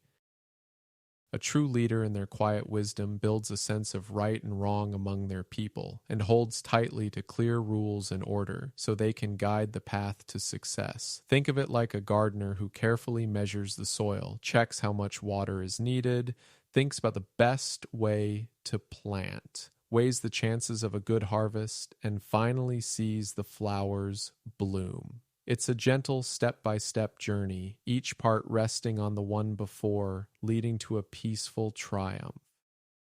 Synonymous with the second term. Perhaps the second term should be thought of as a consideration of the enemy's general position or condition, while the third term is the estimate of his numerical strength. On the other hand, Tu Mu says, the question of relative strength having been settled, we can bring the varied resources of cunning into play. Hoshi seconds this interpretation, but weakens it. However, it points to the third term as being a calculation of numbers. 19. A victorious army opposed to a routed one is as a pound's weight placed in the scale against a single grain. Literally, a victorious army is like an I, 20 Oz, weighed against a SHU, 124 Oz. A routed army is a SHU weighed against an I.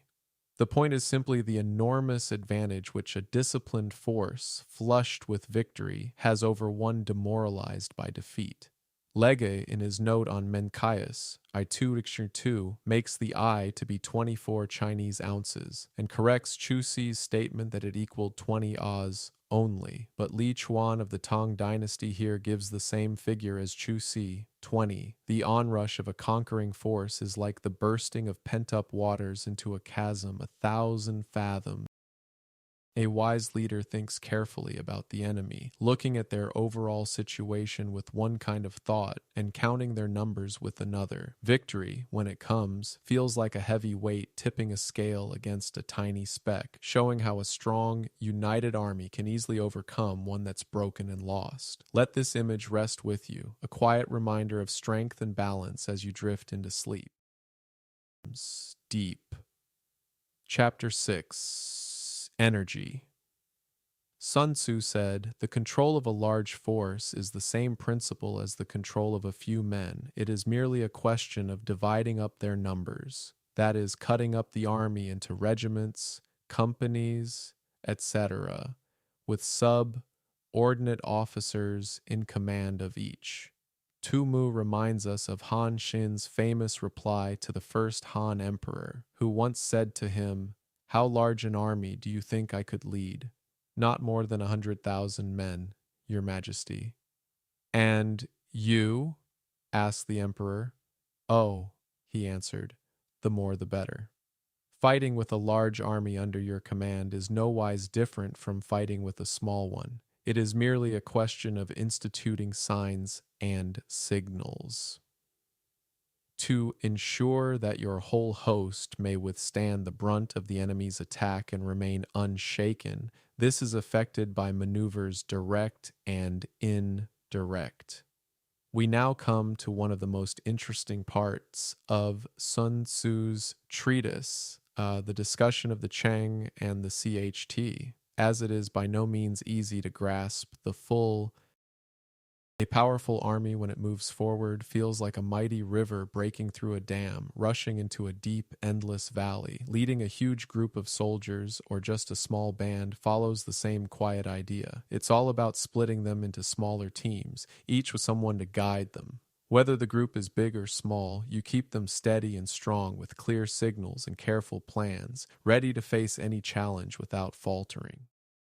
Significance of these two terms, or to render them consist, ently by good English equivalents, it may be as well to tabulate some of the commentators' remarks on the subject before proceeding further. Li Chuan, facing the enemy is Cheng, making lateral diversion is CHT, Chia Lin.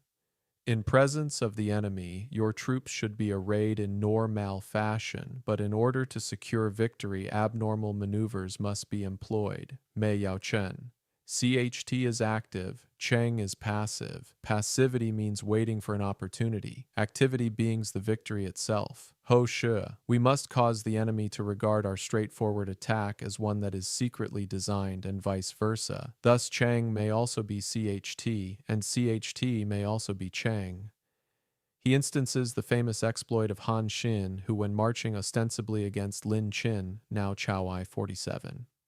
Chapter 6. Energy.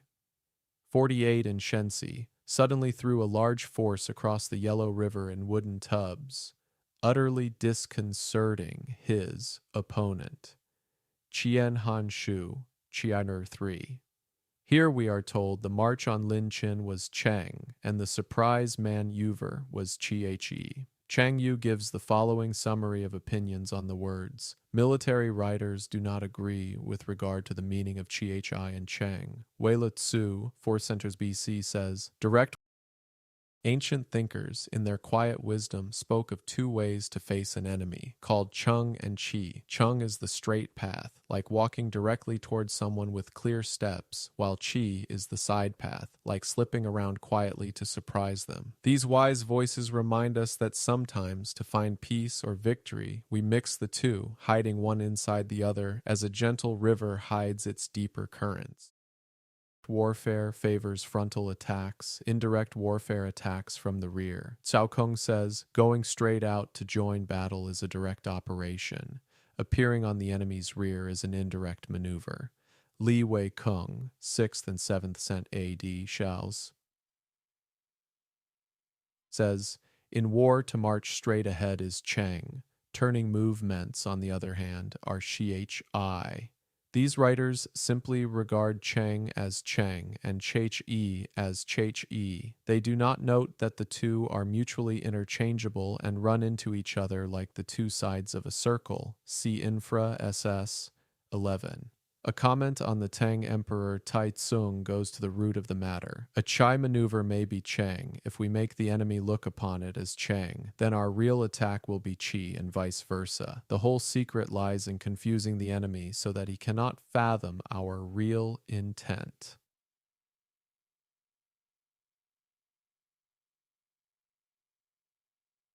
To put it perhaps a little more clearly, any attack or other operation is Chang on which the enemy has had his attention fixed, whereas that is Chi, which takes.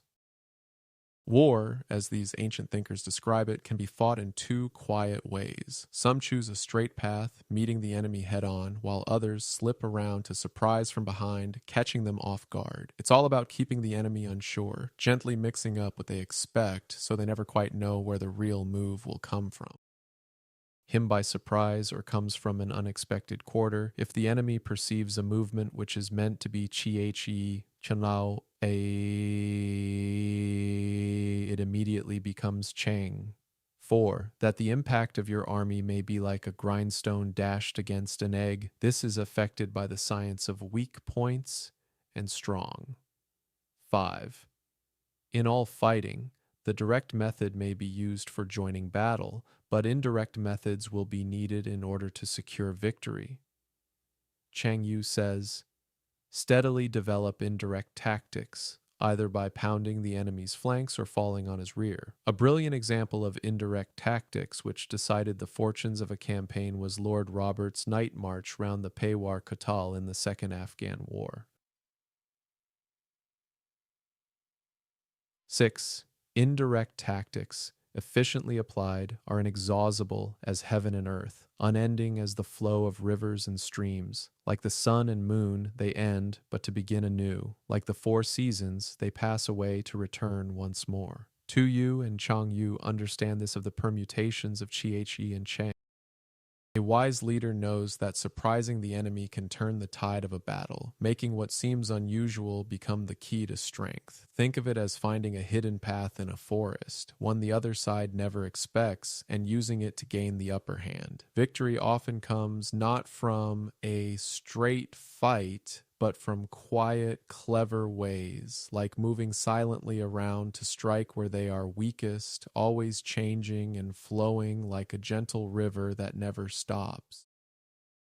But at present, Sun Tzu is not speaking of Chang at all, unless indeed we suppose with Cheng Yu Xian that a clause relating to it has fallen out of the text. Of course, as has already been pointed out, the two are so inextricably interwoven in all military operations that they cannot really be considered apart.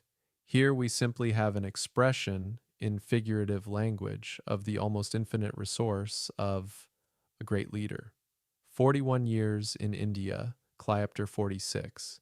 Chapter 6, Energy 49, 7. There are not more than 5 musical notes, yet the combinations of these 5 give rise to more melodies than can ever be heard. 8. There are not more than 5 primary colors: blue, yellow, red, white, and black. Yet in combination, they produce more hues than can ever been seen. 9. There are not more than 5 cardinal tastes: sour, acrid, salt, sweet, bitter, yet combinations of them yield more flavors than can ever be tasted. 10. In battle, there are not more than 2 methods of attack: the direct and the indirect, yet these two in combination give rise to an endless series of maneuvers. 1. The direct and the indirect. A wise leader, as spoken of in these words, knows how to create endless possibilities from just a few simple things. Think of how just 5 colors, when mixed together, can paint a whole world of shades, or how a handful of tastes can blend into countless flavors on your tongue. In the same gentle way, a leader in battle uses just 2 kinds of plans, straightforward and clever, and weaves them together into strategies that never seem to end, flowing one into the other like a quiet stream. Lead onto each other in turn. It is like moving in a circle, you never come to an end. Who can exhaust the possibilities of their combination? 12. The onset of troops is like the rush of a torrent, which will even roll stones along in its course. 13. The quality of decision is like the well-timed swoop of a falcon, which enables it to strike and destroy its victim. The Chinese here is tricky, and a certain key word in the context it is used defies the best efforts of the translator. Tumu defines this word as the measurement or estimation of distance, but this meaning does not quite fit the illustrative simile in SS 15. Applying this definition to the falcon, it seems to me to denote that instinct of self-restraint which keeps the bird from swooping on its quarry until the right moment, together with the power of judging when the right moment has arrived. The analogous quality in soldiers is the highly important.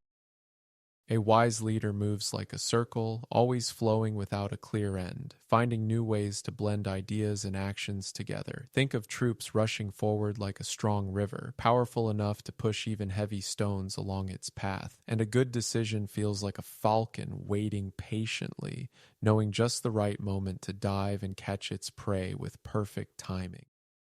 One of being able to reserve their fire until the very instant at which it will be most effective. When the victory went into action at Trafalgar at hardly more than drifting pace, she was for several minutes exposed to a storm of shot and shell before replying with a single gun. Nelson coolly waited until he was within close range, when the broadside he brought to bear worked fearful havoc on the enemy's nearest ships. 14. Therefore, the good fighter will be terrible in his onset and prompt in his decision. The word decision would have reference to the measurement of distance mentioned above, letting the enemy get near before striking, but I cannot help thinking that Sun Tzu meant to use the word in a figurative sense comparable to our own idiom, short and sharp. Gif Wangshi's note with Pritzo, Sai, and Sai, which after describing the falcon's mode of attack proceeds, "This is just how the psychological moment should be seized in war." Chapter 6. Energy. 50:15. Energy may be likened to the bending of a crossbow, decision to the releasing of a trigger.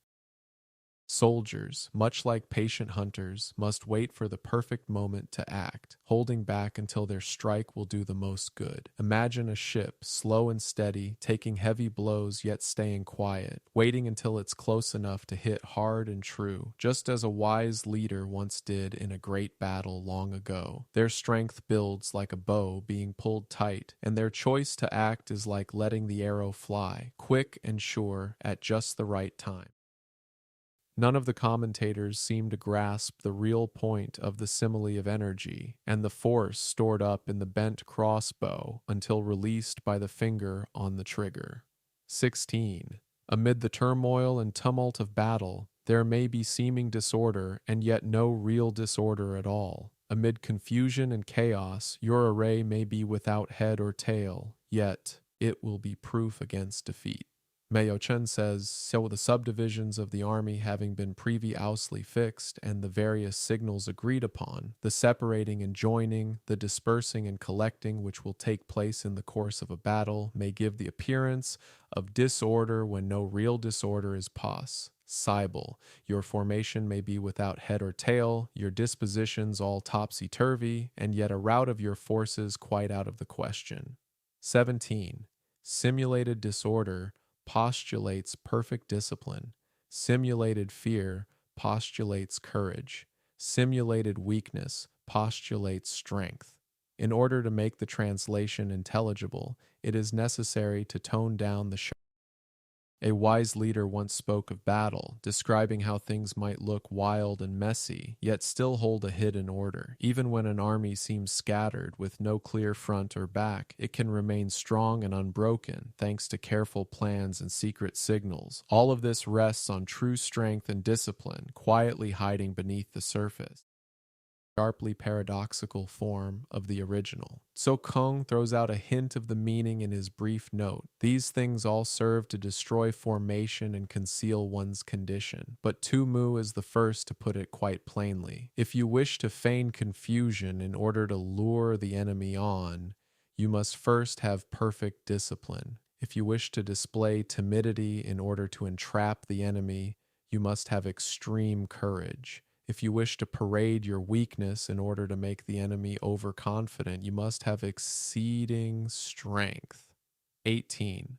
Hiding order beneath the cloak of disorder is simply a question of subdivision. See Supra, SUA 1. Concealing courage under a show of timidity presupposes a fund of latent energy. The commentators strongly understand a certain Chinese word here differently than anywhere else in this chapter. Thus, Tu Mu says, seeing that we are favorably circumstanced and yet make no move, the enemy will believe that we are really afraid. Masking strength with weakness is to be affected by tactical dispositions. Chang Yu relates the following anecdote of Cao Tzu, the first Han emperor. Wishing to crush the Xiongnu, he sent out spies to report on their condition, but the Xiongnu, forewarned, carefully concealed. A wise leader in times of war knows how to hide true strength behind a mask of weakness. To trick an enemy into coming closer, you might show fear while holding great courage inside, or seem scattered while keeping perfect order, much like a child pretending to be lost to surprise a friend in a game of hide and seek. This quiet strategy rests on having real power hidden away, ready to use when the moment is right. All their able-bodied men and well-fed horses, and only allowed infirm soul dyers and emaciated cattle to be seen. The result was that spies 1 and chapter 6. Energy 51. All recommended the emperor to deliver his attack. Lu Qing alone opposed them, saying, when two countries go to war, they are naturally inclined to make an ostentatious display of their strength. Yet our spies have seen nothing but old age and infirmity. This is surely some ruse on the part of the enemy, and it would be unwise for us to attack. The emperor, however, disregarding this advice, fell into the trap and found himself surrounded at Poteng. 19. Thus, one who is skillful at keeping the enemy on the move maintains deceitful appearances, according to which the enemy will act. Cao Kung's note is, the Xiongnu people, knowing danger was near, hid their strong soldiers and healthy horses from sight. They let only the weak and thin be seen, tricking the spies who watched them, so the emperor thought it was safe to fight. A wise voice warned against this trap, but the advice was ignored, and the emperor walked into trouble. Make a display of weakness and want. Tu Mu says, if our force happens to be superior to the enemy's, weakness may be simulated in order to lure him on. But if inferior, he must be led to believe that we are strong in order that he may keep off. In fact, all the enemy's movements should be determined by the signs that we choose to give him. Note the following anecdote of Sun Pin, a descendant of Sun Wu.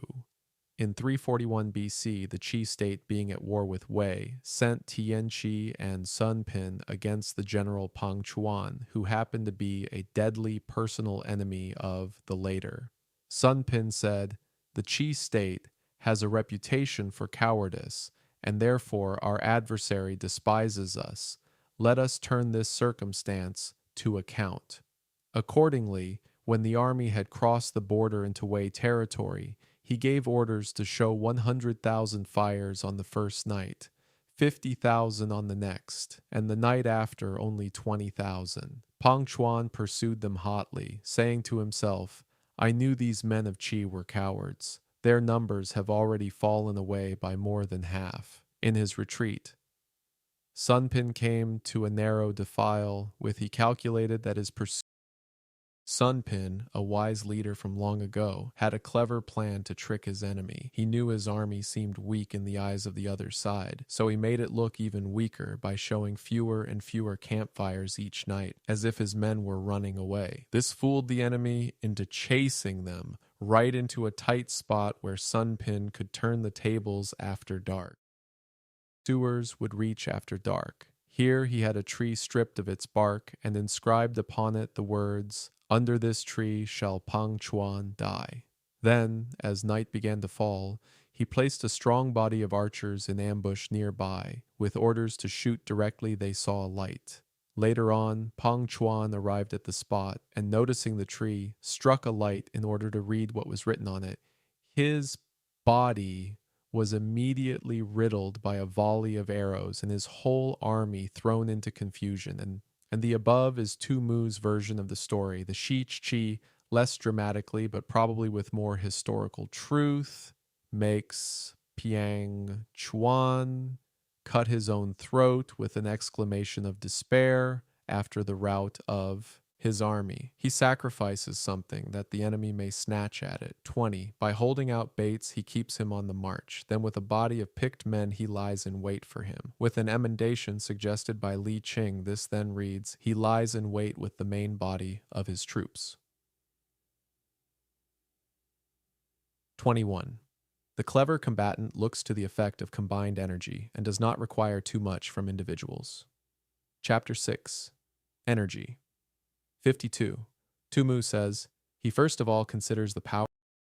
A clever leader once set a quiet trap under a tree, carving words on its bare trunk to lure his enemy, Pang Chuan, to that very spot. As darkness fell, he hid his best archers nearby, telling them to wait for a flicker of light before letting their arrows fly. When Pang Chuan came and lit a small flame to read the message, the arrows found him, and his army fell into disarray, like leaves scattered by a sudden wind.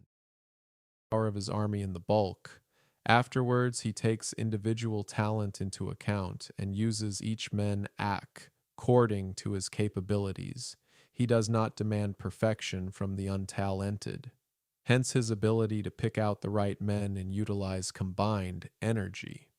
22. When he utilizes combined energy, his fighting men become, as it were, like unto rolling logs or stones. For it is the nature of a log or stone to remain motionless on level ground, and to move when on a slope. If four-cornered, to come to a standstill, but if round-shaped, to go rolling down. Cao Kung calls this the use of natural or inherent power.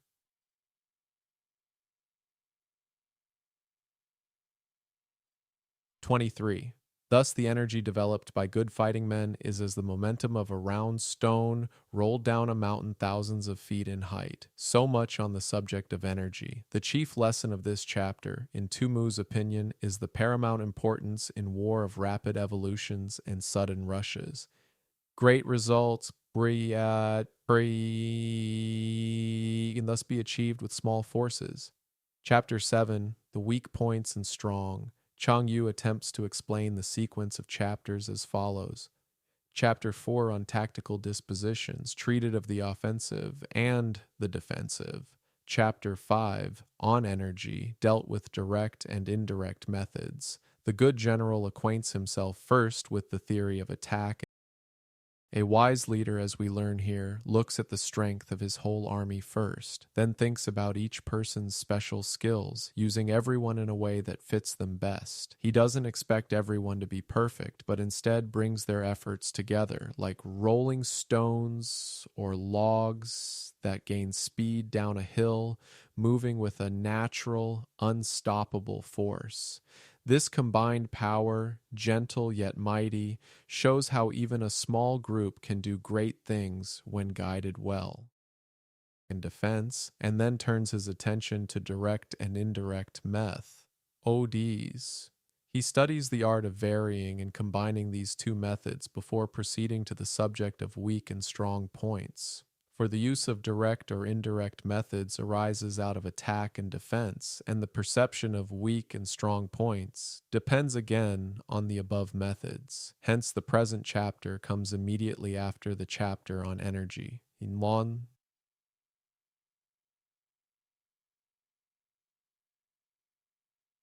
1. Sun Tzu said, "Whoever is first in the field and awaits the coming of the enemy will be fresh for the fight. Whoever is second in the field and has to hasten to battle will arrive exhausted." 2. Therefore, the clever combatant imposes his will on the enemy, but does not allow the enemy's will to be imposed on him. One mark of a great soldier is that he fight on his own terms, or fights not at all. 3. By holding out advantages to him, he can cause the A wise leader in the art of battle first learns the ways of protecting and striking, taking time to understand both straight-on moves and clever hidden ones. This leader thinks carefully about where the enemy is weak or strong, always planning with calm and clear thought. In this way, being first to the field brings fresh strength, while a smart fighter shapes the fight to their own quiet plan, never bending to the enemy's rush. Enemy to approach of his own accord, or by inflicting damage, he can make it impossible for the enemy to draw near. In the first case, he will entice him with a bait. In the second, he will strike at some important point which the enemy will have to defend. 4. If the enemy is taking his ease, he can harass him. C. Collot. Henderson's biography of Stonewall Jackson, 1902, Edino Volume Rousseau, page 490. 53. Chapter 7, Weak Points and Strong, 54. This passage may be cited as evidence against Mei Yao Chen's interpretation of I.S. Thought. 23. If well supplied with food, he can starve him out. If quietly encamped, he can force him to move. 5. Appear at points which the enemy must hasten to defend. March swiftly to places where you are not expected. 6. An army may march great distances without distress, if it marches through country where the enemy is not. Cao Kung sums up very well. Emerge from the void, QD like a bolt from the blue. Strike at vulnerable points. Shun places that are defended. Attack in unexpected quarters. 7. You can be sure of succeeding in your attacks if you only attack places which are undefended. Wang Shi explains, undefended. A wise leader knows how to guide an enemy, gently drawing them closer with promises of gain, or keeping them at bay by striking where it hurts. If the enemy rests, the leader can stir them into action with small troubles, or if they're well fed, cut off their supplies to weaken. By moving swiftly to unguarded places, the leader finds success with ease, always stepping softly where no one stands watch. Places as weak points, that is to say, where the general is lacking in capacity, or the soldiers in spirit, where the walls are not strong enough, or the precautions not strict enough, where relief comes too late, or provisions are too scanty, or the defenders are variants amongst themselves. You can ensure the safety of your defense if you only hold positions that cannot be attacked, i.e., where there are none of the weak points mentioned above. There is rather a nice point involved in the interpretation of this later clause. Tu Mu, Chen Hao, and Mei Yao Chen assume the meaning to be order. To make your defense quite safe, you must defend even those places that are not likely to be attacked. And Tumu adds, how much more then those that will be attacked. Taken thus, however, the clause balances less well with the preceding, always a consideration in the highly antithetical style which is natural to the Chinese. Chang Yu, therefore, A wise thinker named Wang Shi once spoke of places that are hard to protect, spots where a leader might not be strong enough, or the fighters lack heart, or the walls aren't built well, or help comes too late, or there isn't enough food to go around. He believed that to keep your home or land truly safe, you must guard only the places where no one can find a way to harm you. This thought rests gently in the mind, a quiet reminder to watch over even the smallest cracks in your safety. Seems to come nearer the mark in saying, "He who is skilled in attack flashes forth from the topmost heights of heaven," see for 7, making it impossible for the enemy to guard against him. This being so, the places that I shall attack are precisely those that the enemy cannot defend. He who is skilled in defense hides in the most secret recesses of the earth, making it impossible for the enemy to estimate his whereabouts. This being so, the places that I shall hold are precisely those that the enemy cannot attack. 8. Hence, that general is skillful in attack whose opponent does not know what to defend, and he is skillful in defense whose opponent does not know what to attack, an aphorism which puts the whole art of war in a nutshell. Chapter 7.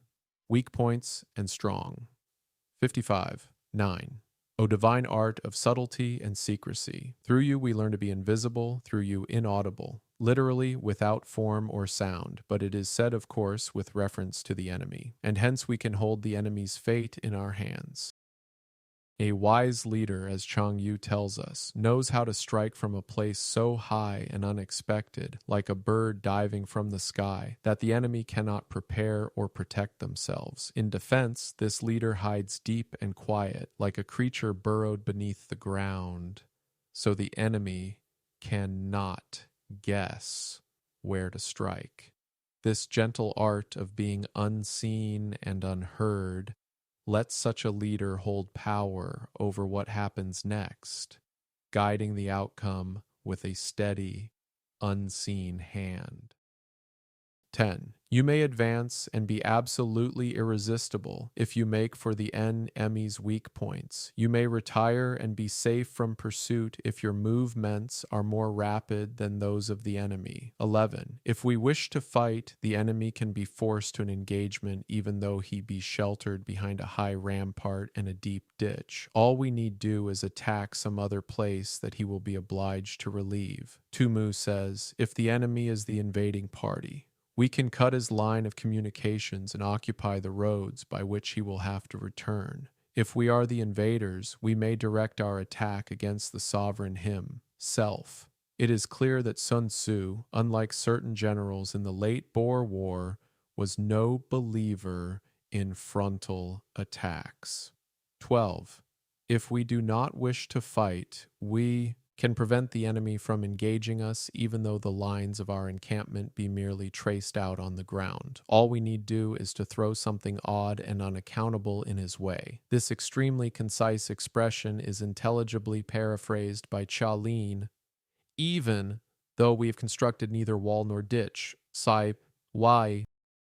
A wise leader knows how to move with care, striking where the enemy is weakest, to push forward without being stopped. If you need to pull back, you can stay safe by moving faster than those chasing you. And if you wish to avoid a fight, you can confuse the enemy by placing something strange in their path, keeping them at a distance while you rest.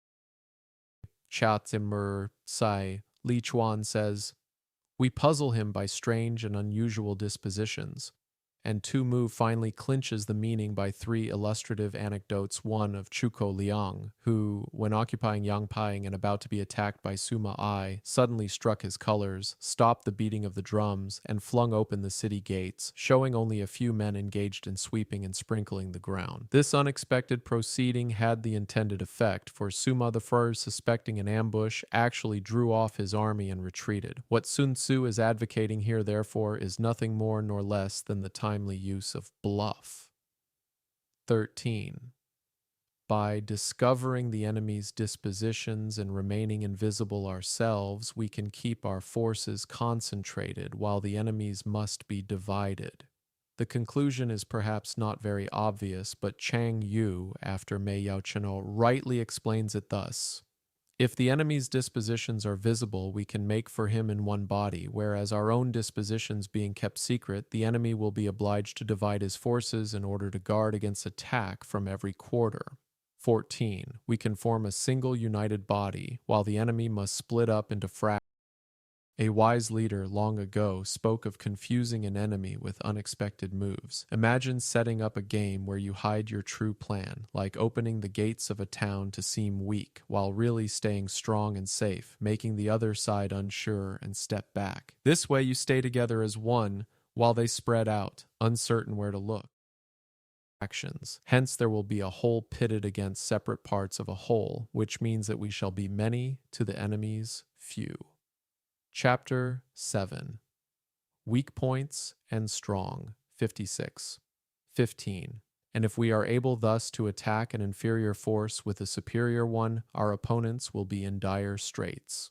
16. The spot where we intend to fight must not be made known, for then the enemy will have to prepare against a possible attack at several different points. Sheridan once explained the reason of General Grant's victories by saying that while his opponents were kept fully employed, wondering what he was going to do, he was thinking most of what he was going to do himself.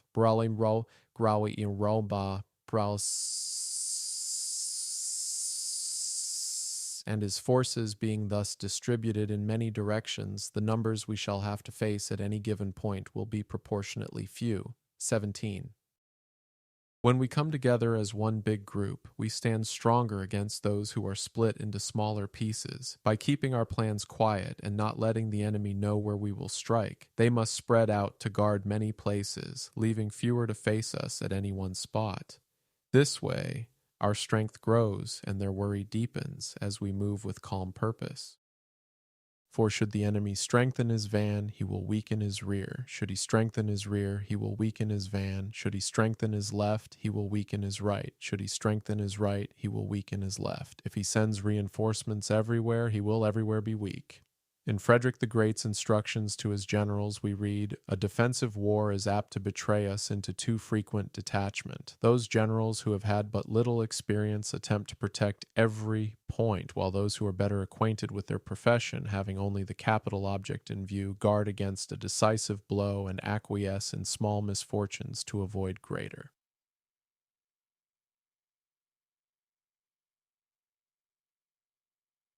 18. Numerical weakness comes from having to prepare against possible attacks. Numerical strength from compelling our adversary to make these preparations against us. The highest generalship, in Coleridge Henderson's words, is to compel the enemy to disperse his army and then to concentrate superior force against each fraction in turn. 19. Knowing the place and the time of the coming battle, we may concentrate from the greatest distances. A wise leader understands that an enemy cannot be strong everywhere at once. If they build up their front, their back grows weak, and if they guard one side, the other side is left open, just like a person trying to hold too many things and dropping some. Let us rest now, knowing that true strength lies in focusing where it matters most, in order to fight. What Sun Tzu evidently has in mind is that nice calculation of distances and that masterly employment of strategy, which enable a general to divide his army for the purpose of a long and rapid march, and afterwards to effect a junction at precisely the right spot and the right hour in order to confront the enemy in overwhelming strength. Among many such successful junctions which military history records, one of the most dramatic and decisive was the appearance of Blucher just at the critical moment on the field of Waterloo. 20. But if neither time nor place be known, then the left wing will be impotent to succor the right equally impotent to succor the left. Van Sacreen.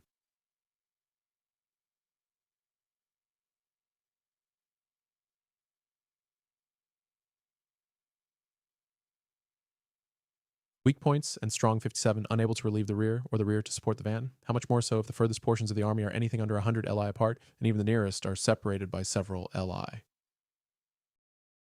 A wise leader, as Sun Tzu describes, thinks carefully about distances and plans with great care, guiding their army to split up for a long, quick march, and then come together again at just the right place and time to face the enemy with great strength. Imagine a group of friends separating to search a big park, then meeting up exactly where they planned, stronger together. If the time or place isn't clear, though, the parts of the army can't help each other, like hands unable to reach across a wide river, leaving everyone weaker. The Chinese of this last sentence is a little lacking in precision, but the mental picture we are required to draw is probably that of an army advancing towards a given rendezvous in separate columns, each of which has orders to be there on a fixed date. If the general allows the various detachments to proceed at haphazard without precise instructions as to the time and place of meeting, the enemy will be able to annihilate the army in detail. Chang Yu's note may be worth quoting here. If we do not know the place where our opponents mean to concentrate or the day on which they will join battle, our unity will be forfeited through our preparations for defense, and the positions we hold will be insecure. Suddenly happening upon a powerful foe, we shall be brought to battle in a flurried condition, and no mutual support will be possible between wings, van. A wise leader once spoke of an army moving forward, split into different groups, each with a clear plan to meet at the same spot on a certain day. If the leader doesn't give exact directions about when and where to come together, the enemy could easily pick off each group one by one, like a wolf finding stray sheep. Without knowing the enemy's plans, the army's strength fades and their safety slips away. Guard or rear, especially if there is any great distance between the foremost and hindmost divisions of the army. 21. Though according to my estimate the soldiers of Yue exceed our own in number, that shall advantage them nothing in the matter of victory. I say then that victory can be achieved. Alas for these brave Versailles, the long feud between the two states ended in 473 BC with the total defeat of Wu by Kochian and its incorporation in Yue. This was doubtless long after Sun Tzu's death, with his present assertion, compare Tazenstats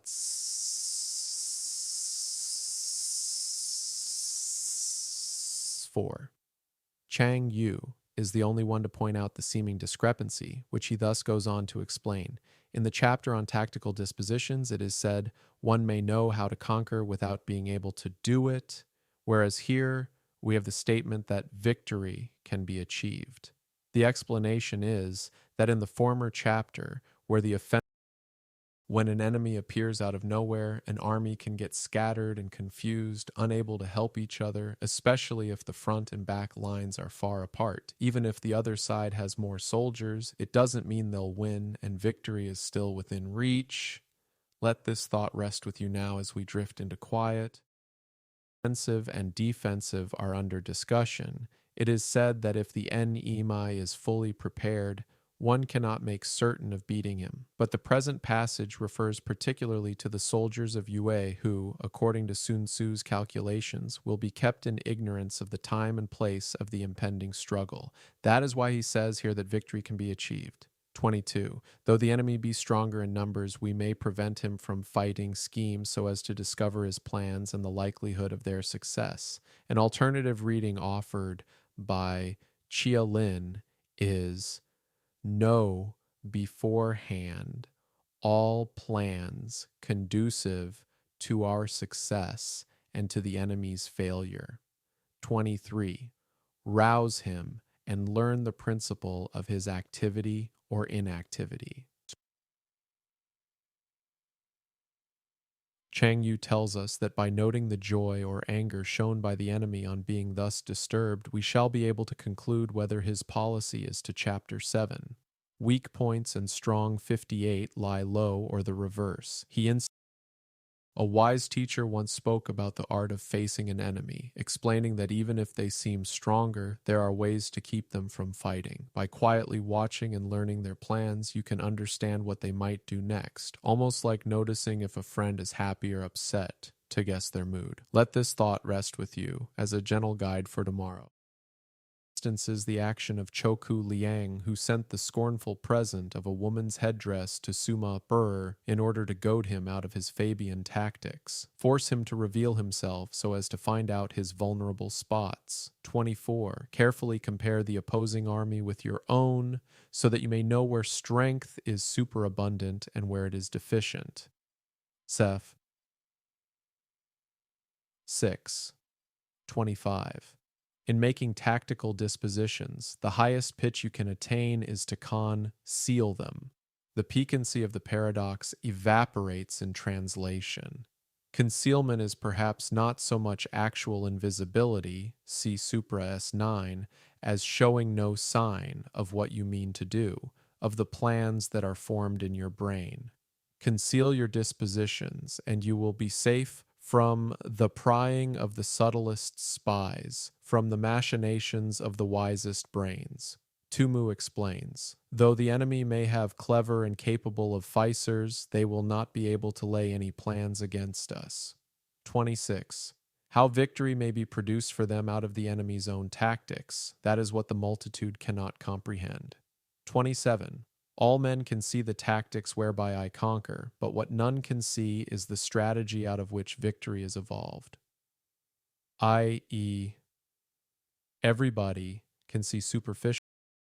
A wise leader once used a clever trick, sending an insult disguised as a gift to push his enemy into showing himself so his weak points could be seen. By quietly watching the other side and comparing their strengths and weaknesses to your own, you learn where to stand firm and where to be careful. Keep your plans hidden, not letting even the smartest eyes guess your next move. And in this stillness, victory grows from the enemy's own steps, unseen by most.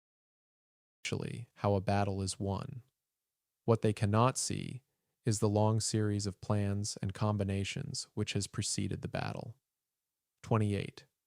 Do not repeat the tactics which have gained you one victory, but let your methods be regulated by the infinite variety of circumstances. As Wang Shi sagely remarks, there is but one root principle underlying victory, but the tactics which lead up to it are infinite in number. With this compare Colintrans.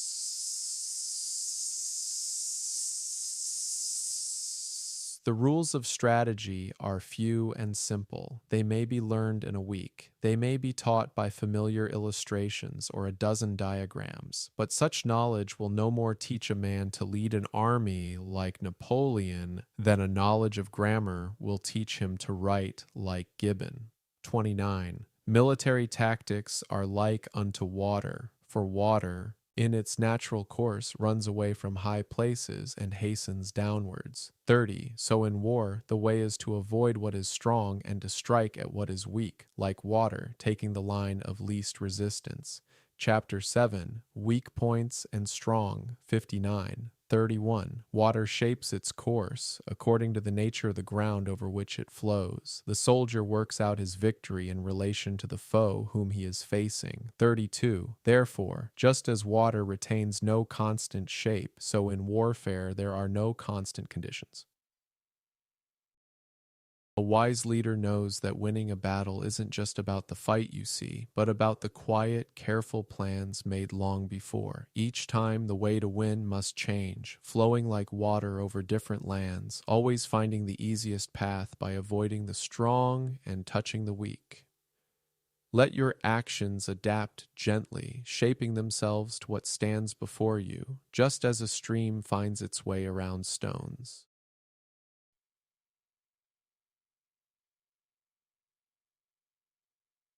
He who can modify his tactics in relation to his opponent and thereby succeed in winning may be called a heaven-born captain. 34. The 5 elements, water, fire, wood, metal, earth, are not always equally predominant.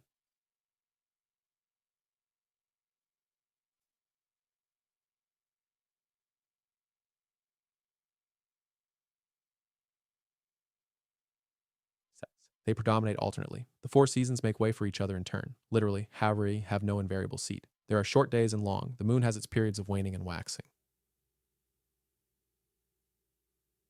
CF. V. CS. 6.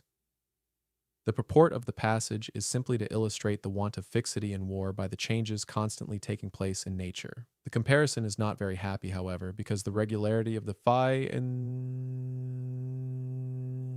phenomena which Sun Tzu mentions is by no means paralleled in war. Chapter 8.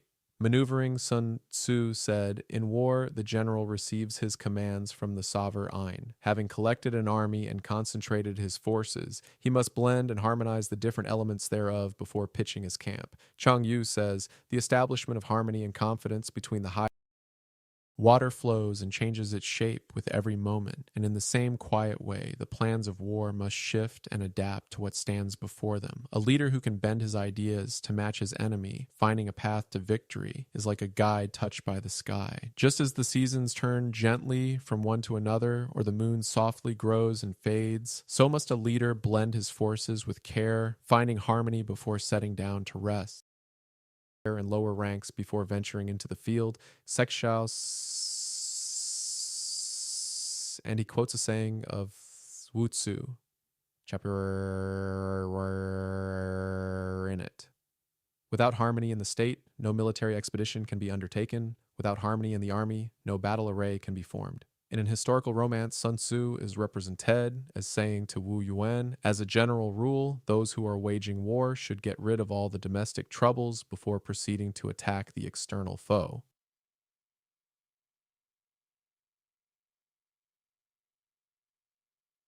After that comes tactical maneuvering, than which there is nothing more difficult. So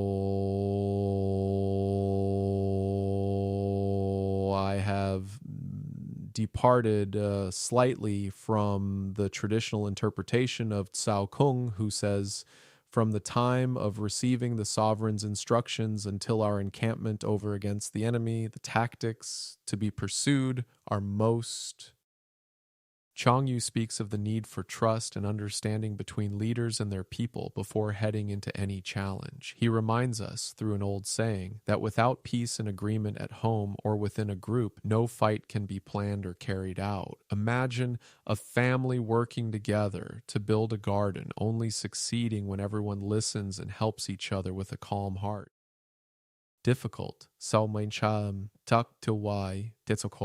It seems to me that the tactics or maneuvers can hardly be said to begin until the army has sallied forth and encamped, and Chien Hao's note gives color to this view. For levying, concentrating, harmonizing, and entrenching an army, there are plenty of old rules which will serve. The real difficulty comes when we engage in tactical operations. Tu Yu also observes that the great difficulty is to be beforehand with the enemy in seizing favorable position. The difficulty of tactical maneuvering consists in turning the devious into the direct and misfortune into gain. 60 chapters, maneuvering 61. This sentence contains one of those highly condensed and somewhat enigmatical expressions, of which Sun Tzu is so fond. This is how it is explained by Cao Kung. Make it appear that you are a long way off, then cover the distance rapidly and arrive on the scene before your opponent. Tu Mu says, hoodwink the enemy so that he may be remiss and leisure. A wise leader once spoke of the challenges in guiding an army through tricky moves. It's about turning a winding, complicated path into a straight, clear one, and changing a bad situation into something good, like finding a safe spot before the other side even knows you're near. Let's rest on that thought, feeling the quiet strength in clever planning while you are dashing along with utmost speed. Hosher gives a slightly different turn. Although you may have difficult ground to traverse and natural obstacles to encounter, this is a drawback, which can be turned into actual advantage by celerity of movement. Signal examples of this saying are afforded by the two famous passages across the Alps, that of Hannibal, which laid Italy at his mercy, and that of Napoleon 2,000 years later, which resulted in the great victory of Marengo. 4. Thus, to take a long and circuitous route, after enticing the enemy out of the way, and though starting after him, to contrive to reach the goal before him, shows knowledge of the artifice of deviation. Tumu cites the famous march of Chao Shi in 270 BC to relieve the town of Oyu, which was closely invested by a Qin army. The king of Chao first consulted Lin Piao on the advisability of attempting a relief, but the latter thought the distance too great and the intervening country too rugged and difficult. His Majesty then turned to Chao Shi, who fully admitted the hazardous nature of the march, but finally said, "We shall be like two rats fighting in a hole." A wise leader once said that even when the path is tough, with hills or rivers in the way, you can still find a way to win by moving quickly. Think of it like a game of tag in a big yard. Sometimes, by hurrying on a tricky shortcut, you can surprise everyone and get to the safe spot first. History shows us brave leaders crossing huge mountains to reach their goals, proving that a fast, clever plan can turn hard things into a quiet victory. Whole, and the pluckier one will win. So he left the capital with his army, but had only gone a distance of 30 li when he stopped and began throwing up entrenchments. For 28 days he continued strengthening his fortifications and took care that spies should carry the intelligence to the enemy. The Qin general was overjoyed and attributed his adversary's tardiness to the fact that the beleaguered city was in the Han state, and thus not actually part of Chao territory.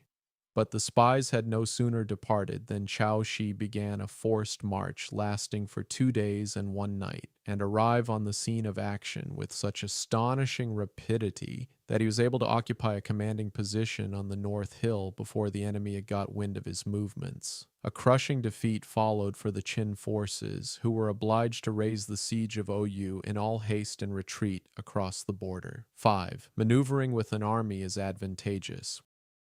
A general named Chao Shi left the main city with his army, pausing after a short journey to build strong walls and defenses. For nearly a month, he worked on these barriers, making sure spies would tell the enemy he was taking his time, while secretly he moved his troops with great speed to surprise them on a high hill. The enemy, caught off guard, suffered a heavy loss and had to flee, leaving their plans behind in the quiet dust.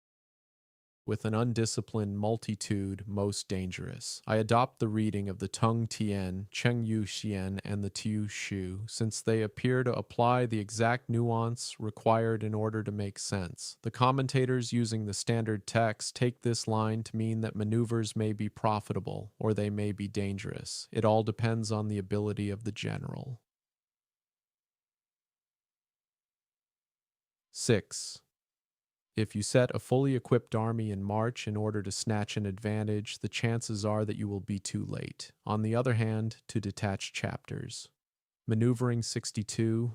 A flying column for the purpose involves the sacrifice of its baggage and stores. Some of the Chinese text is unintelligible to the Chinese commentators who paraphrase the sentence. I submit my own rendering without much enthusiasm, being convinced that there is some deep-seated corruption in the text. On the whole, it is clear that Sun Tzu does not approve of a lengthy march being undertaken without supplies. Cf. Infra SS 11. 7. Thus, if you order your men to roll up their buff coats and make forced.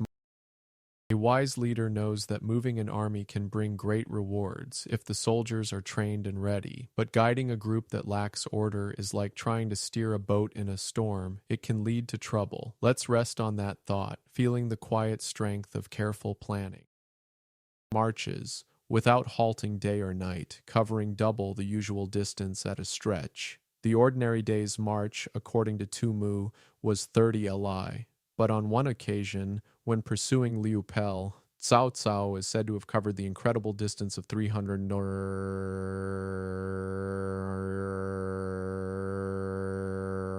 li within 24 hours. Doing 100 li in order to wrest an advantage, the leaders of all your 3 divisions will fall into the hands of the enemy. 8.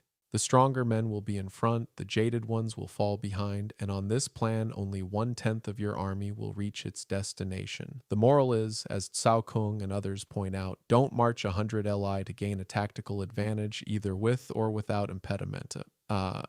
Maneuvers of of this description should be confined to short distances. Stonewall Jackson said, "Over the hardships of forced marches are often more painful than the dangers of battle. He did not often call upon his troops for soldiers, when pushed to march day and night without rest, covering far more ground than usual, often face great trouble. If you ask them to hurry a long way just to gain a small edge, many will grow too tired to keep up, and only a few will make it to the end." It's a quiet reminder that rushing too hard can break a team apart before they even reach their goal. Extraordinary exertions. It was only when he intended a surprise or when a rapid retreat was imperative that he sacrificed everything for speed. 9. If you march 50 li in order to outmaneuver the enemy, you will lose the leader of your first division and only half your force will reach the goal. So, literally, the leader of the first division, why you be torn away. Indam, wam, wan. 10. If you march 30 li with the same object, 2/3 of your army will arrive. In the tongue Tien is added. From this, we may know the difficulty of maneuvering. 1. We may take it then that an army without its baggage train is lost. Without provisions, it is lost. Without bases of supply, it is lost. I think Sun Tzu meant stores accumulated in depots, but Tu Yu says fodder and the like, Chang Yu says goods in general, and Wang Shi says fuel, salt, foodstuffs, etc. See Colin Henderson, Oper Volern Rao, E. Parao, 426. Chapters. Maneuvering 63. 12. We cannot enter into alliances until we are acquainted with the designs of our neighbors. 13. A wise leader in times of war did not often push his soldiers to their limits. He saved their strength for moments of surprise or when a quick escape was needed, letting everything else fall away for the sake of speed. Even then, moving fast over long distances meant some would be left behind, and an army without food or supplies would surely struggle to survive. When forming friendships with others nearby, this leader knew to wait, to learn their true plans before joining hands. Rest now, with this quiet thought of patience and care. We are not fit to lead an army on the march unless we are familiar with the face of the country, its mountains and forests, its pitfalls and precipices, its marshes and swamps. 14. We shall be unable to turn natural advantage to account unless we make use of local guides. Sakar 12:14 are repeated in Chap XLSS 52. 15. In war, practice dissimulation and you will succeed. In the tactics of Turenne, deception of the enemy, especially as to the numerical strength of his troops, took a very prominent position. 16. Whether to concentrate or to divide your troops must be decided by circumstances. 17. Let your rapidity be that of the wind. The simile is doubly appropriate because the wind is not only swift, but, as Mei Yaochen points out, invisible and leaves no tracks.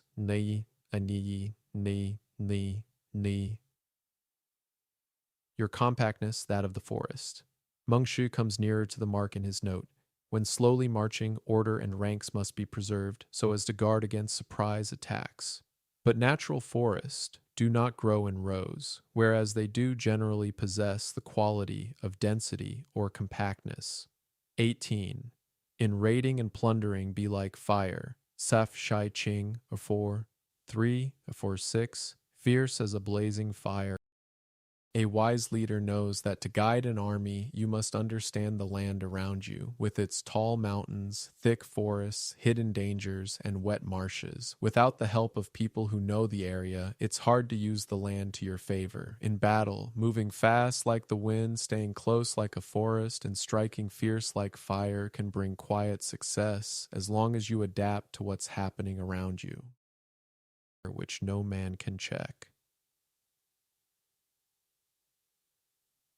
Is immovability like a mountain. That is, when holding a Armies, when they move across long distances, often struggle to stay together, with many soldiers falling behind. Without food, supplies, or a safe place to rest, an army cannot survive. Just like a family on a journey needs water and a warm place to sleep, it's also wise to know the land, its hills, hidden dangers, and wet grounds, and to trust those who live there to guide you, ensuring every step is safe and steady. That was The Art of War by Unknown. Subscribe to our channel for more stories like this.